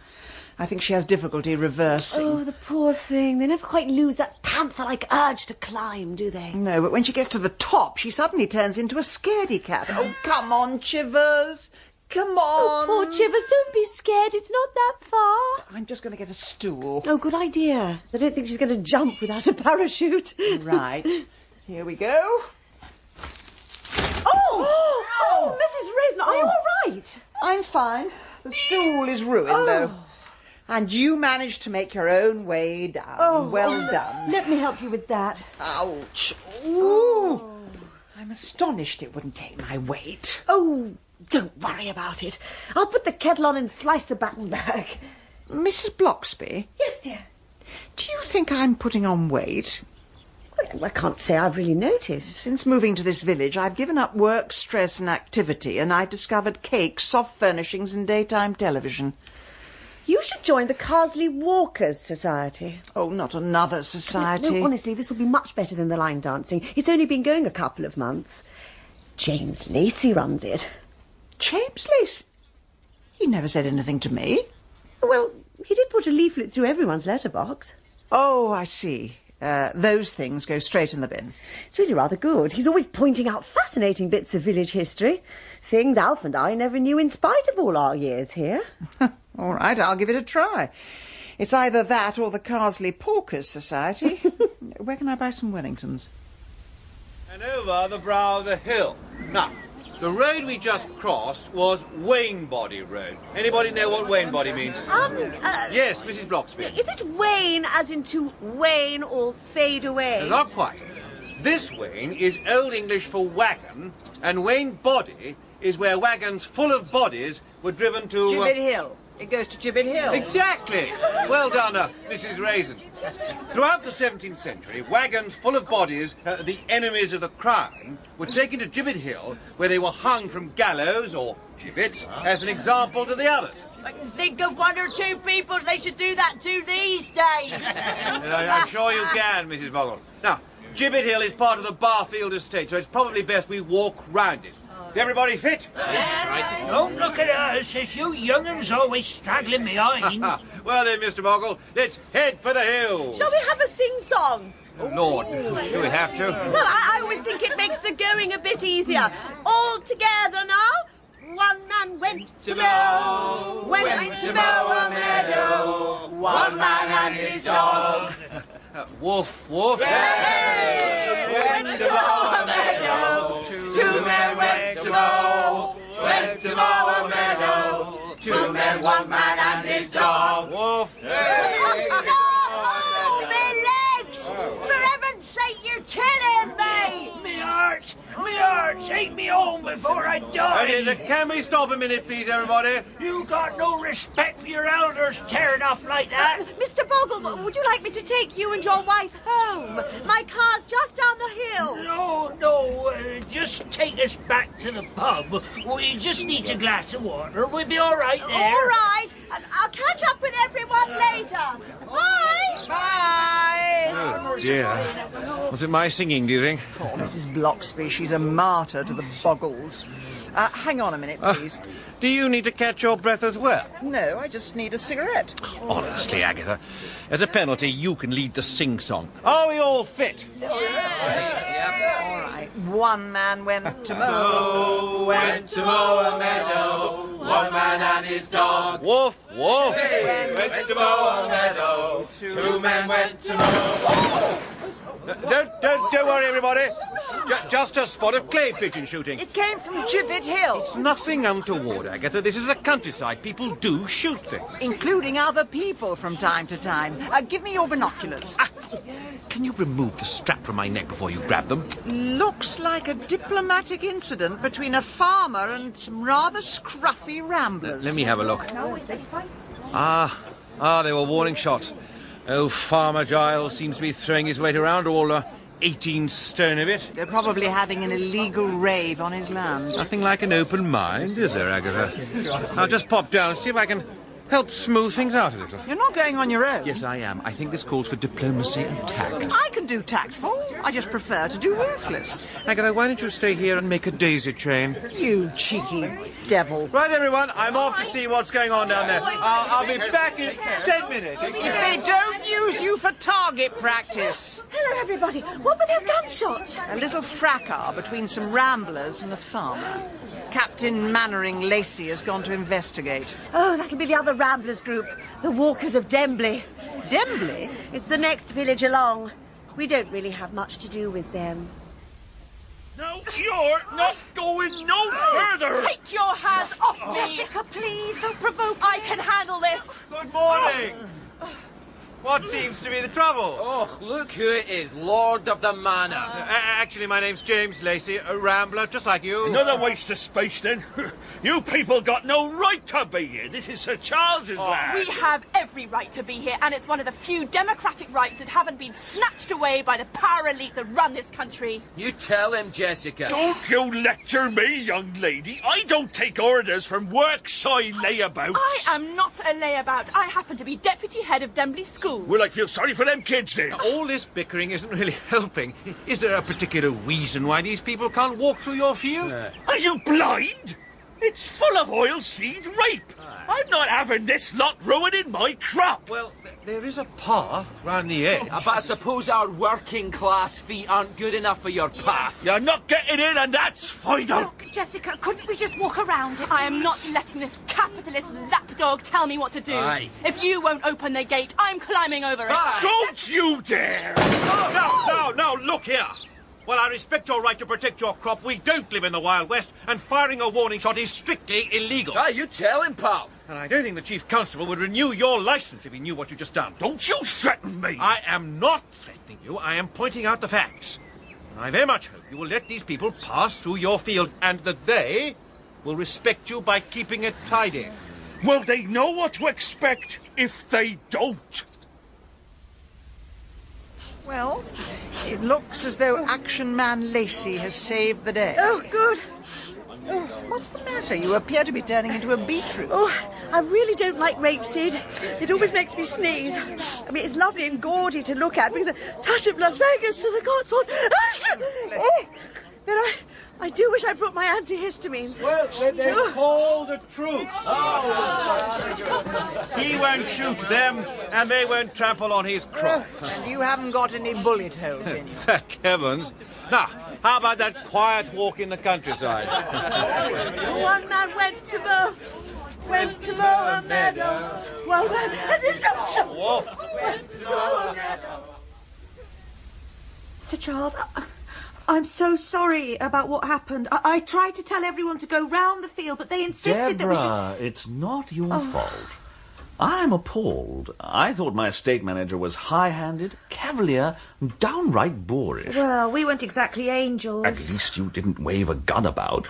He must have taken leave of his senses. Yes, it was rather frightening. I tore a few strips off him, I can tell you. He threw down his tools and walked off in a huff. I think we all got a bit overheated. The thing is, you have such a beautiful place. And everyone was just so overwhelmed by it all that when we actually... Charles, and a selection of petit fours. Oh, thank you, Gustav. Put them down there. So, anyhow, I just wanted to say I'm sorry and it won't happen again. Please don't mention it. Right. Milk and 2 sugars, wasn't it? Oh, you've got a good memory, Sir Charles. Just call me Charles, please.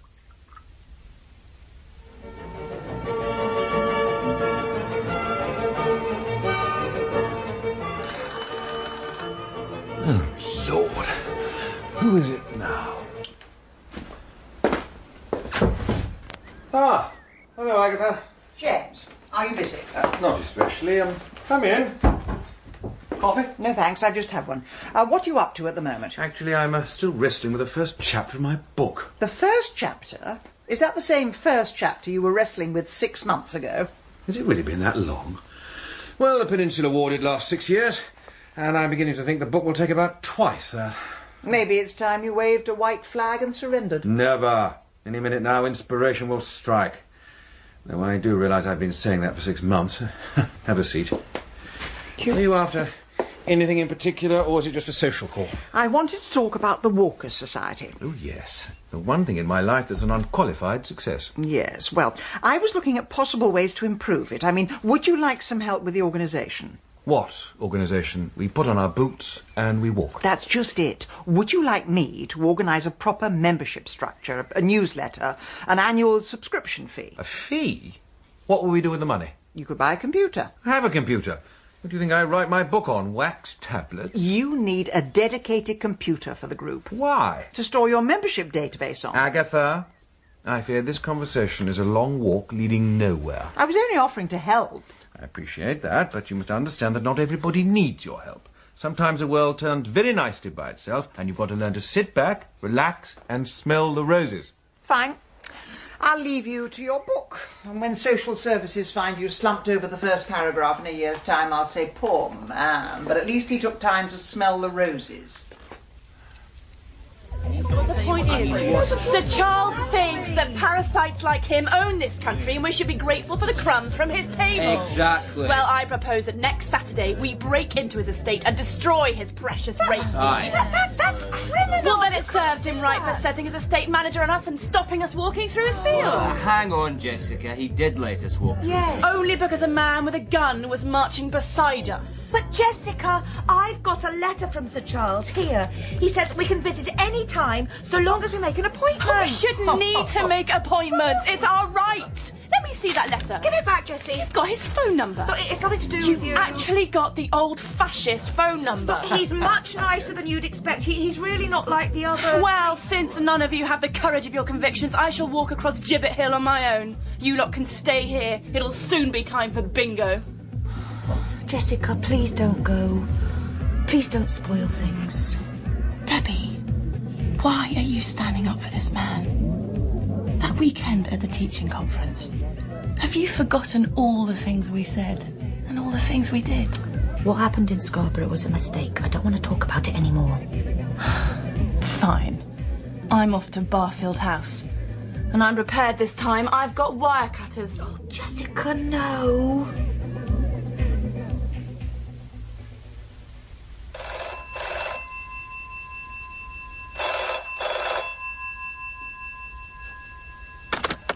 You have reached the office of Sir Charles Whittaker. If you wish to leave a message, please do so after the tone. I've got a message for you, Charlie boy. This is the sound of your fence being cut. And this is the sound of your crop being destroyed. And this is a wake-up call for people like you. People who hide behind their wealth. Who send out slaves to do their dirty work. Your days are numbered. What do you want? Get off me! Get off!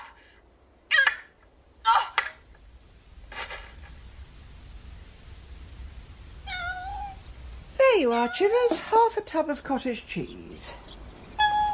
No, I didn't fancy it much either. Hold on. James. Agatha, can I come in? I suppose so. What are you up to? Teaching my cat to like health food. I'm hoping she can finish off my diet for me. Well, have you read the local paper? No. I haven't been to the newsagents yet. I've been in the garden smelling the roses. Now, stop it, Agatha. This is important. Remember those ramblers who had that little rumpus with the landowner last month? Oh, yes, the Socialist Walkers' Party. One of them's been murdered. Let me see that. Police are investigating the death of Miss Jessica Keller, whose body was found on the estate of Sir Charles Whittaker. Miss Keller, 35, was involved in a long-running dispute with Sir Charles over rights of way, and it is believed that at the time of her death she was trespassing on his land. Do you get the impression the editor wants us to think it was Sir Charles? Well, it is rather a good story. Evil landowner wreaks his revenge on Bolshevik activist. Oh, look, she was bludgeoned to death with a spade. Very Edgar Allan Poe. Odd thing, though. According to the article, she had a degree in classics from Cambridge, but she was a teacher at Dembley Primary School. That's not surprising. An awful lot of intellectuals get a job at the village school. They can throw their weight around more if they're with people less qualified than they are. Yes, I know the sort. They're holding a memorial service at the school today. Must be a shock for the children. I think at that age they don't really know what death is. Well, they do now. I suppose D.C. Wong will be there, talking to all the teachers, hoping for some little nugget to fall into his lap. Oh, Constable, it's all been such a shock. Take your time now, Miss Candace. Well, last week she helped me take a class and she got all the kids to cut little men out of newspaper. And today I can't bear to look at a newspaper. Would you like us to have a short break? No, it's all right. I'd rather get it over with. You must have been very close to Miss Keller. No. Yes. I mean, we were colleagues and both in the walking group, but we weren't especially close. And were you aware that she was trying to break into the Barfield estate? She told a few of us at the pub, but we didn't know if she was being serious or not. Did you make any attempt to stop her? Oh, we all tried. But Jessica was a very headstrong person. I keep thinking I should have tried harder. And that's going to haunt me for the rest of my life.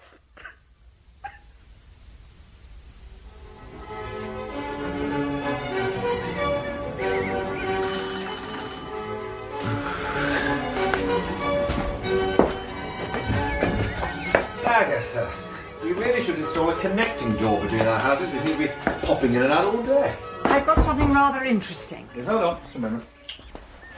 Right, what is it? An invitation to Barfield House. What? Old Sir Charles's place? The very same. Why has he invited you? There's no need to look quite so gobsmacked. I assume he's heard of my detective skills. I suppose he reads the papers like everyone else. Sir Charles is keen to clear up this murder as soon as possible, and I've been invited to tea so that we can discuss it. Ooh, murder and crumpets, eh? Would you like to come? What? With you? Yes, James, with me. If you went on your own, it would be gate crashing. Well, I would like to see the old place from the inside. Well, that's settled. Let's go and get changed. Agatha? Yes? I'm rather surprised you're inviting me. I did rather pour cold water over your ideas for the Rambling Society. Forgive and forget. And there is one other reason. Oh, yes? I've never much cared for stately homes. I keep thinking a well-built butler is going to pearl me down the ancient stone stairs. Oh, no, they wouldn't do that. They're very well trained, and that's definitely not de rigueur. Well, I'm worried that they'll see I'm not one of them. They'll work out where I come from. Agatha, what are you talking about? Where do you come from? Birmingham. Well, I must say you've totally lost your accent. I know, it's hardly surprising, really. That sounds rather attractive, actually. When did you leave? As soon as I could afford the bus fare. Well, there are worse places you could have come from. Though I'm hard-pressed to think of any offhand. Thank you, James. But Charles will see what the rest of the world sees. An extremely irritating, but rather marvellous woman. Thank you, James. Well, I'll phone him up and tell him it's crumpets for 3.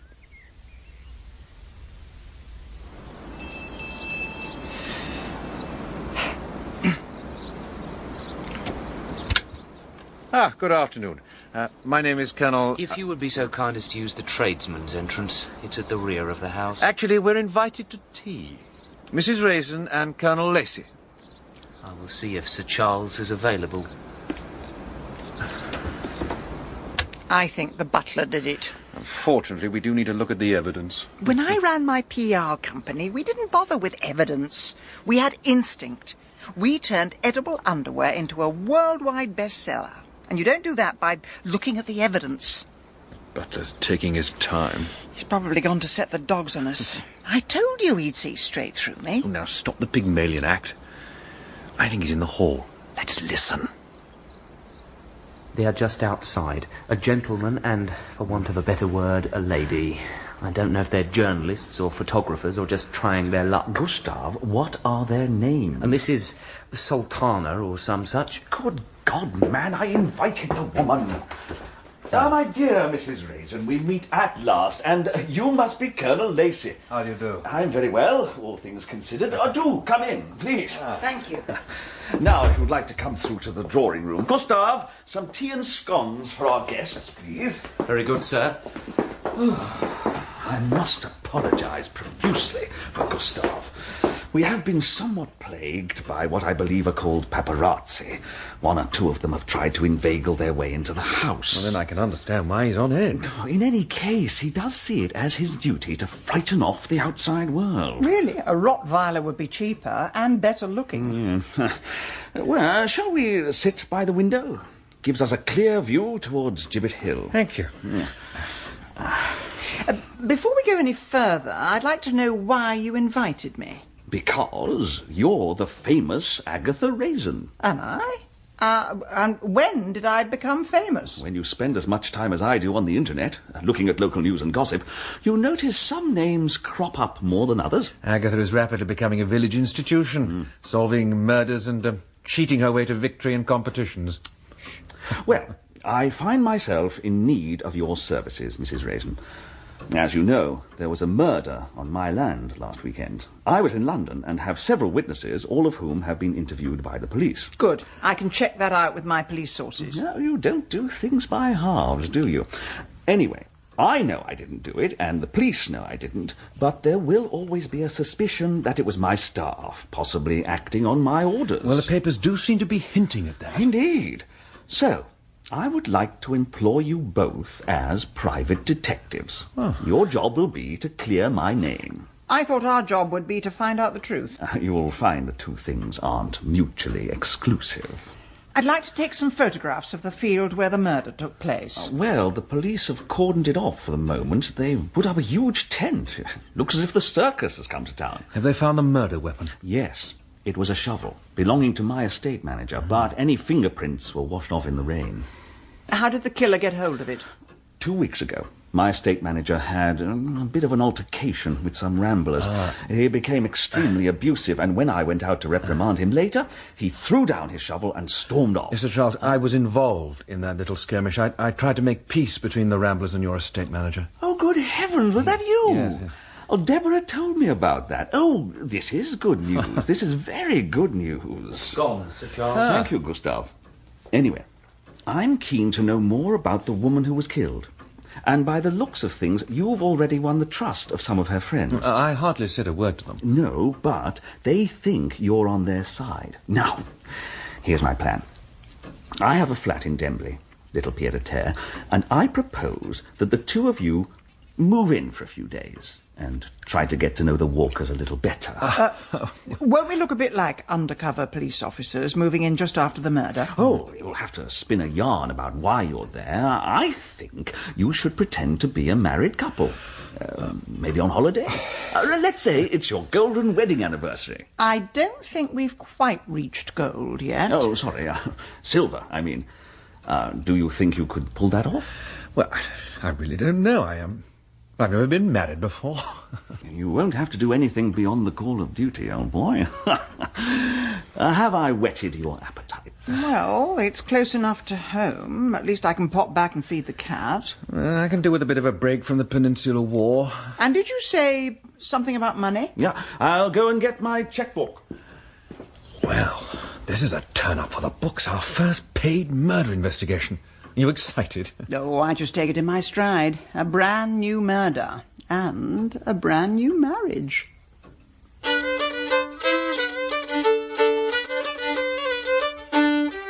In Agatha Raisin, Penelope Keith starred as Agatha, and Malcolm Sinclair was James.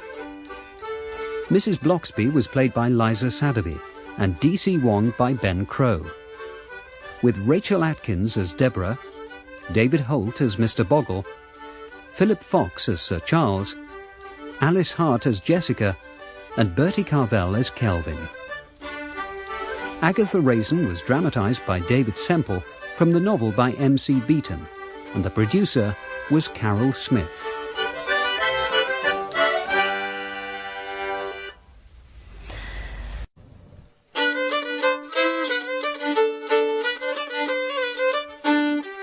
Agatha Raisin by M.C. Beaton. Dramatised for radio by David Semple. Starring Penelope Keith as Agatha. Episode 6. A Marriage of Convenience. Right, I've just unpacked the mugs. We need tea bags, milk, anything else? Agatha, this is never going to work. What do you mean? People are never going to believe we're a married couple. Why shouldn't they? I just don't feel very married. It isn't a medical condition. I'm totally new to this sort of game. I mean, do I call you darling? Only if we're living in a 1950s sitcom. Now, here's your ring. You get a full refund if you take it back within 28 days. Well, that's longer than most marriages these days, I suppose. James, not on that finger. Unless you're on a business trip and you've told your secretary the divorce has come through. Well, at least this flat is a decent size. I'm so glad we don't have to share a bedroom. Yes. So am I. Now, let's get down to the pub and mingle with the murder suspects. So anyhow, we go over the Fossway and down into Baggott's Green. Oh, that seems a really good route, Kelvin. Excuse me. Can I help you? Where do I find out about the Dembley Walking Society? Oh, this is it, but we're not walking this week. We've had a death in the group. Yes, my wife and I read about that in our local paper. Didn't we, darling? If you say so, dear. Hang on. I know you. You're that man we met at Gibbet Hill. That's right. You cut Sir Charles's estate manager down to size, didn't you? Oh, yes, I remember you now. I'm James Lacey. My wife and I have just moved to the area. This is my wife, Mrs. Lacey. Agatha. I'm Kelvin. And I'm Deborah. Goodness, it's a small world. Well, can I buy you good people a drink? That's very kind of you. I'll have a pint of Badgers. I'll have a fizzy mineral water. And I'll have my usual. Oh? What's that? You know perfectly well, dear. Gin and tonic. Oh, of course. I've got a memory like, what do you call those kitchen things with all the holes in them? A sieve. That's the ticket. Right, pint of Badgers, carbonated water, gin and it. Tonic. Right. Mrs. Lacey, your husband's a scream. That's just what I was thinking. Scream. So, what made the pair of us move to Dembley? Quality of life, really. We're both keen walkers, both retired, and this is a very beautiful part of the country. Oh. Yes, we are lucky to live here. In spite of all the recent horror. It must have been a shock losing... Jennifer, was it? Jessica. And yes, it was. I keep waiting for her to walk through the door, tell us to rise up and march through the wheat fields of our capitalist oppressors. Oh, is that the kind of thing she was likely to have said? Oh, Jessica had very strong views about that sort of thing. I didn't always agree with her, though of course she had every right to express her opinions. If you ask me, that was what did for her in the end. She was attacked by one of Sir Charles's lackeys. Oh, yes. She was found in his field, wasn't she? Though, what makes you think it was one of Sir Charles's people? Oh, just a hunch. Mind you, they'll never prove it. It's the old story. If you've got the money, you can get away with anything. Oh, do you think so? Most prisons these days seem to be social clubs for MPs and pop stars. Right, here we are. Badgers, fizzy water, G&T, and a scotch. Cheers, pal. Thank you. Your wife was saying that you've retired. That's right. I was in the army for 30 years. Oh, you're a military man. Yes, but I gave it all up for love. The day I met Agatha. There's some things in life too precious to lose, and the day I cast my eyes on this wonderful woman, I thought, forget your country, forget your job, forget your social status. All that matters is this lovely, sweet lady. Mr. Lacey, that's so beautiful. That's really, really beautiful.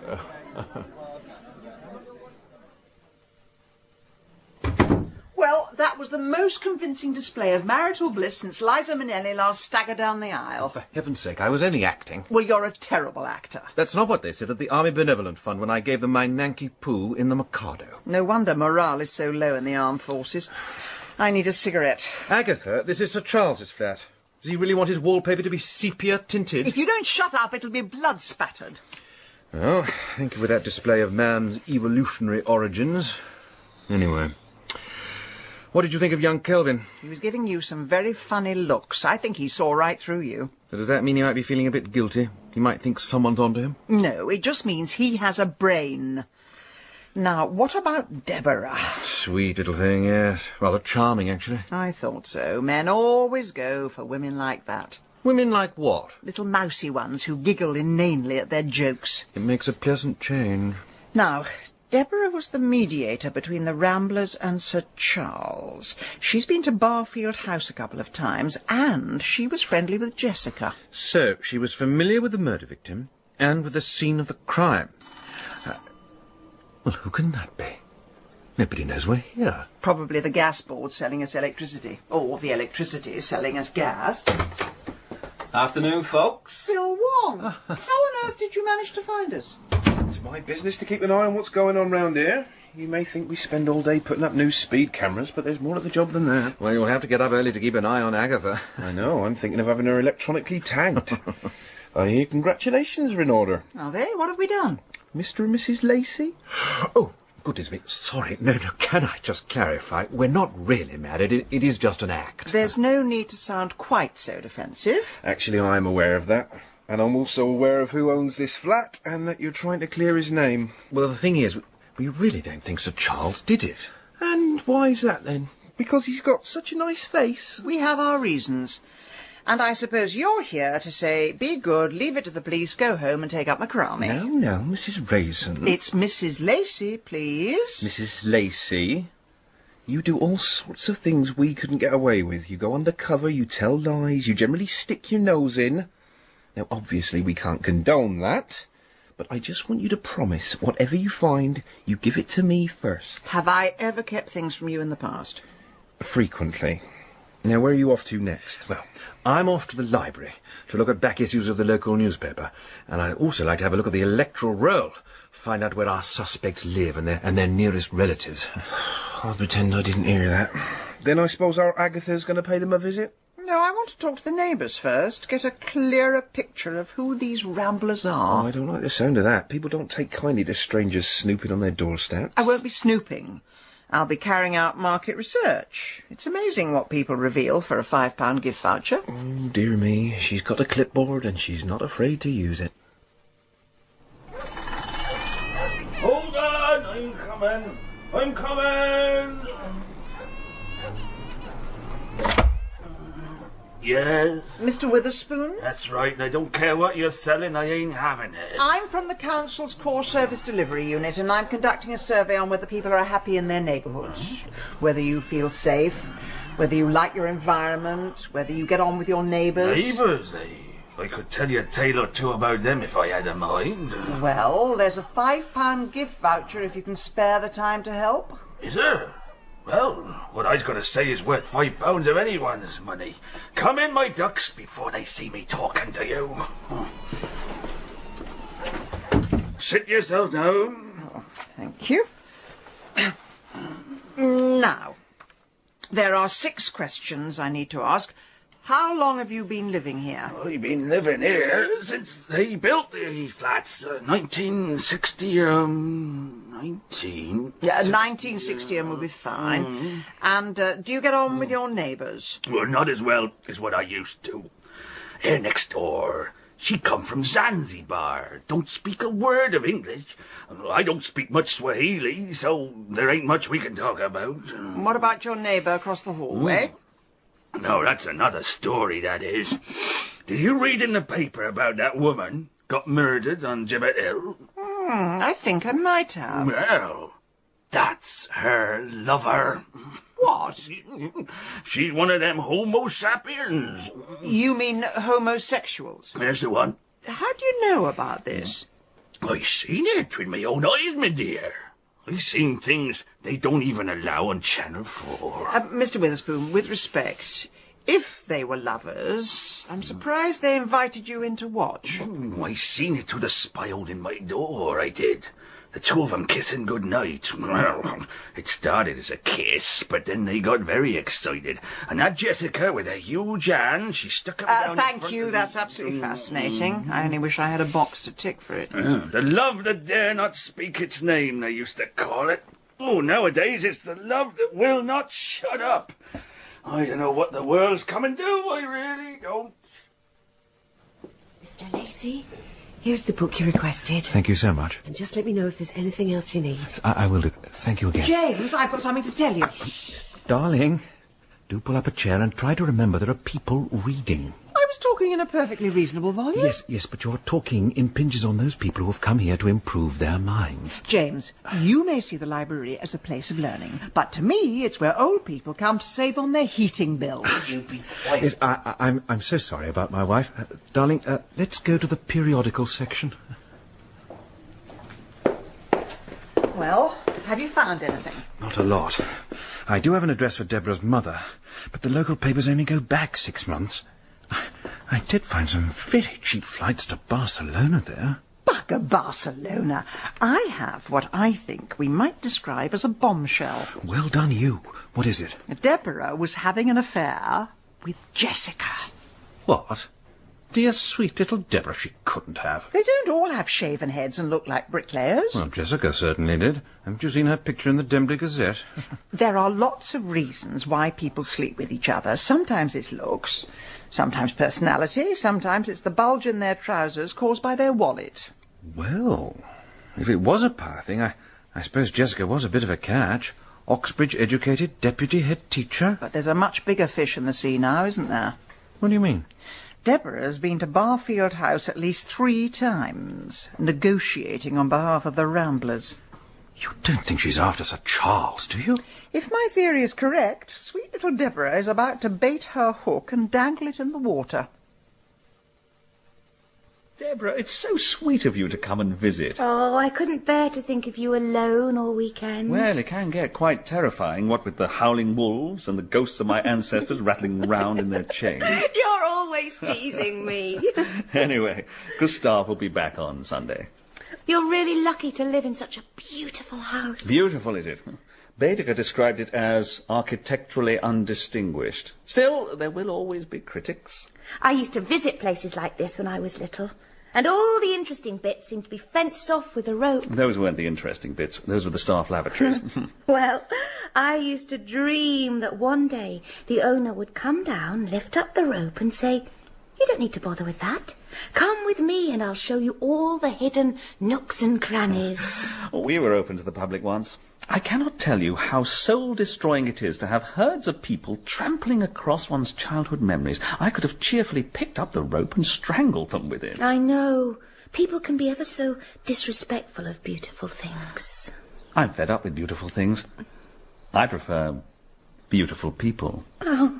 So, are you here for the whole weekend, Deborah? I'm all yours, Charles. Well, let's lift up the rope, and I'll show you my private area.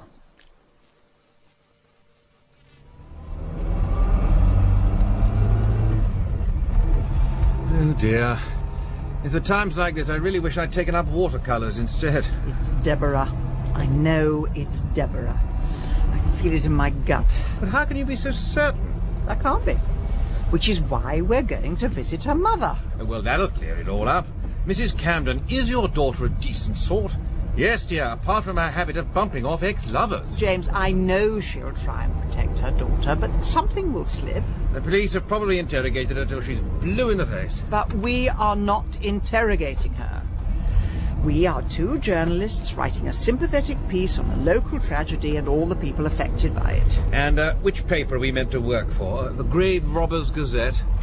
All you have to do is nod your head and keep chewing your pencil. Fine. I know my place. And when Mrs. Camden attacks you with a steam iron, do I use the pencil to defend you? Here we are. Oh, Lord. Here we go. Over the top.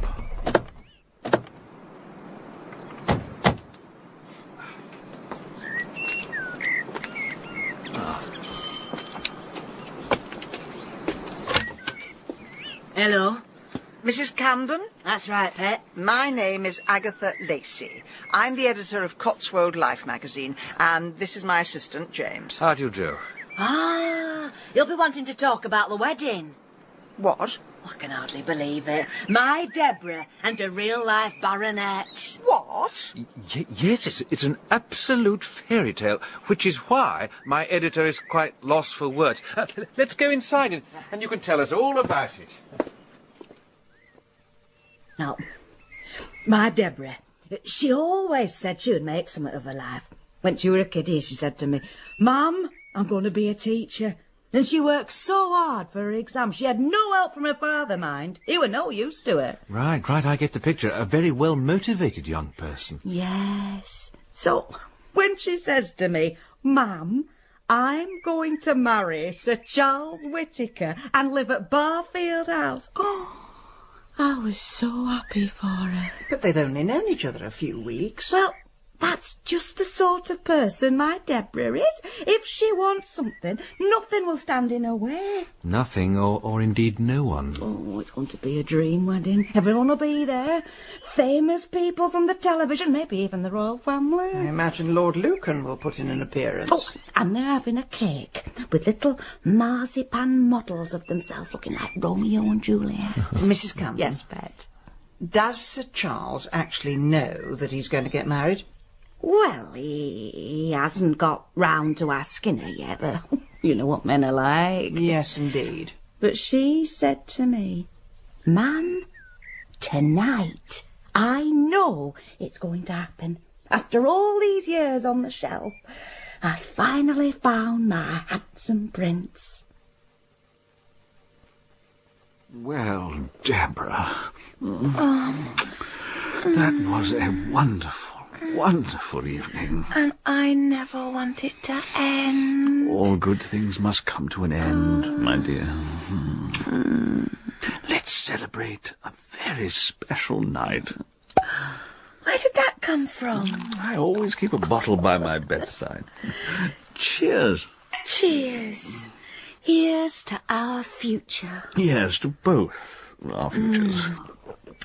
Well, I'm going to go and run us a bubble bath. Oh, Deborah, you're spoiling me. When we get married, I want all of this wood panelling painted white. It's so gloomy in here. What did you say? I just think this panelling looks so dull. Never mind the panelling. What do you mean, get married? I can't hang around waiting for you to pop the question. Deborah, we're having fun, that's all. I never said anything about marriage. I'm not the marrying kind. But you've got to marry me. Deborah, let's not argue. We've had a wonderful evening. Let's not spoil it. No. I wouldn't want anything in the world to spoil it.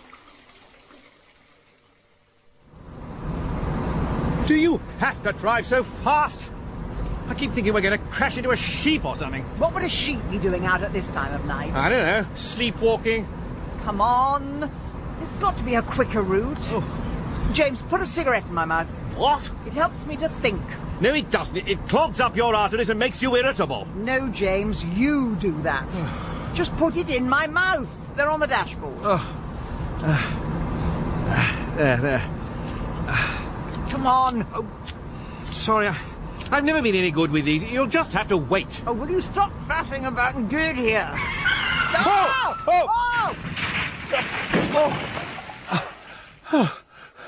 Are you all right? Not really. Are you happy now? Well, it's not my fault we're in a haystack. Only one way to get to Sir Charles now. What's that? Cross-country running. Oh. Is your bath warm enough, Charles? Yes, it's quite lovely. If it isn't, I could always go and get a kettle. No, it's quite all right. Someone at the door. Oh, don't worry. They'll go No, away. I don't want them to go away. I mean, it could be important. Nothing is important except you and me and our future together. Oh, no, Deborah, I must get out of the bar. Okay, I'll let you. If you tell whoever's there that you're going to marry me. Deborah, you're absolutely crazy. Crazy, am I? Is that what you think of me?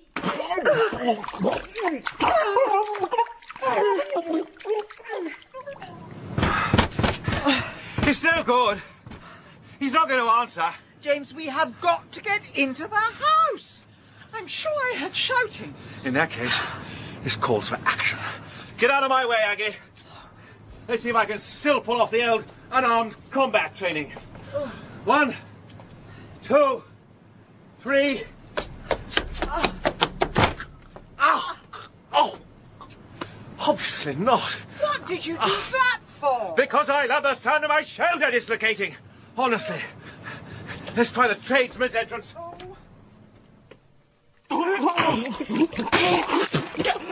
Get off me!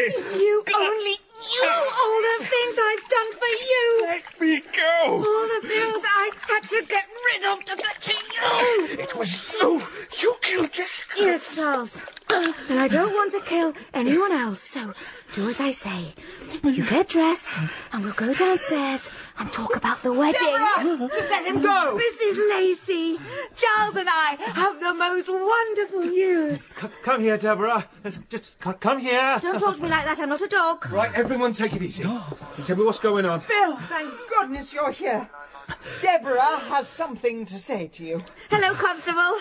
It's like a party in here, but then I suppose we've got so much to celebrate. All right, Miss Camden. Let's come this way. Another cognac, Mrs. Raisin? No, it's all right. I've stopped shaking. I just need a cigarette. I'll have another sniff, sir, if I may. Oh, yeah. Cheers. Cheers. Well, I really can't thank the pair of you enough. I mean, you saved my life. You really did. There is the small matter of our fee. No problem. And the damage to my car. Consider it paid for. And the farmer's field. Don't worry, I'll take care of everything. I wonder how Deborah's getting on. Do you think she'll ever stand trial? I shouldn't imagine so. She'll probably spend the next 20 years in a psychiatric hospital writing obscene poems about it. Oh, dear, I do feel wretched. I keep thinking it was my fault, that somehow I led her on. Right, folks. I thought I'd just inform you, Miss Camden has admitted everything. She says she was in love with Sir Charles, but Jessica got in the way. And I have a visitor for you, Mrs. Raisin. Oh, yes? If you'd like to follow me. Bill, I just want to say, whatever I've said about the police in the past, at least you were there when it mattered. Well, thereby hangs a tale. Oh, yes? We weren't actually after Deborah. No? We were after you for dangerous driving, hence the patrol cars from 3 counties. Typical, absolutely typical. Oh, Mrs. Raisin, I'm so glad to see you. We heard there'd been a crash, and I phoned Bill, and he said... Mrs. Bloxby, I crashed into a haystack. The haystack came off work. Oh, thank goodness. Well, I'll leave you ladies alone. I'll take your statement later, Mrs. Raisin. Thanks, Bill. I have to say, we've all been a bit worried about you, Mrs. Raisin. Oh, yes? We heard you'd moved into a flat with James Lacey. Well, I could think of scarier people one could move in with. So the rumours were true? Mrs. Bloxby, you must never listen to rumours. What were they saying? Well, tongues have been wagging as to whether bells might soon be ringing. Oh, dear. I don't think we'll be booking the church hall just yet. James and I have been involved in a murder investigation. Oh, that's a pity. I'd almost persuaded Alf to buy me a hat. So it was business rather than pleasure. I'm afraid so. Though there was the odd pleasurable moment. Well, Mr. Lacey can be very good company. Yes, when he's not nagging me to give up smoking, whittering on about Napoleon or begging to go home. You know, Mrs. Bloxby, it's been quite a few years since I lived with someone, and I thought it would be a complete nightmare. But it wasn't entirely hell on earth. Coming from you, Mrs. Raisin, that's praise indeed. Yes. Given time, I think I could almost get used to it. Goodness. Perhaps I might still get that hat. Well, I must say, you and Mrs. Raisin made a very handsome couple. Oh, yes, well, that was just character acting. We were both playing a part. Oh, come now, James. I did chemistry at school, and you two certainly turned the litmus paper blue. Have you taken leave of your senses? I find the woman an irritant. Like a toothache one can never get rid of. Like a Leylandii eye, forever blocking one's view of the heavens. Oh, don't try and pull the wool over my eyes. I really think you should go for it, old boy. I really think you should stay off the sauce. You're protesting far too much. Carpe donna, I say. Seize the lady. Clearly, this cognac has hallucinogenic properties. I do not have the slightest wish to seize Agatha Raisin. Cheers. Good morning, Chivers. Have you been a good girl this week? Well, so have I, despite what the Carsely Ladies' Society is saying. Still, what do you care? So long as I can still use a tin opener. There you go. You enjoy that. Oh, hang on, I'm coming. James. Good morning, Agatha. Come in. Hello, Chivers. You must be glad to see Agatha. Everything's back to normal now. Are you calling for anything in particular? You left these in my car. 2 packets of cigarettes. Well, hey, well, that's breakfast taken care of. Have you ever tried giving up? I did once. It made me even more irritable. Is that possible? Don't start. How's the book coming on? Very well. I've finally made a breakthrough. Really? Yes, I've changed the name of the opening chapter from The Rumblings of War to Rumblings of the War. Bravo! You're in the home straight now. Well, it was fun pretending to be married to you. Now do we pretend to get a divorce? My imaginary solicitors will be in touch. James? Yes, Agatha. Why don't we go out for dinner? You know, to celebrate our divorce. An imaginary dinner? No, James, a real one. Well, that's a good idea. There's a new place just opened in Evesham called Serenissima. Oh, is it Italian? I believe so. Good. I'll pick you up at 8. I shall look forward to it. Well, back to the Peninsular War, then. Thanks for the cigarettes. You're welcome. Well, Chivers, a night of Serenissima with James Lacey. Whatever next?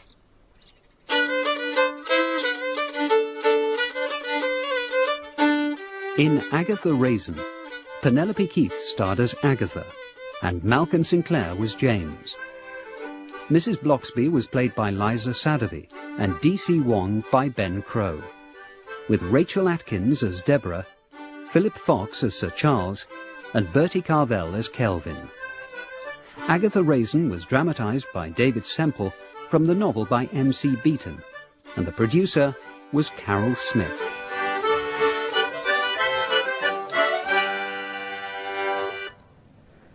And that was the last in the current series of Agatha Raisin.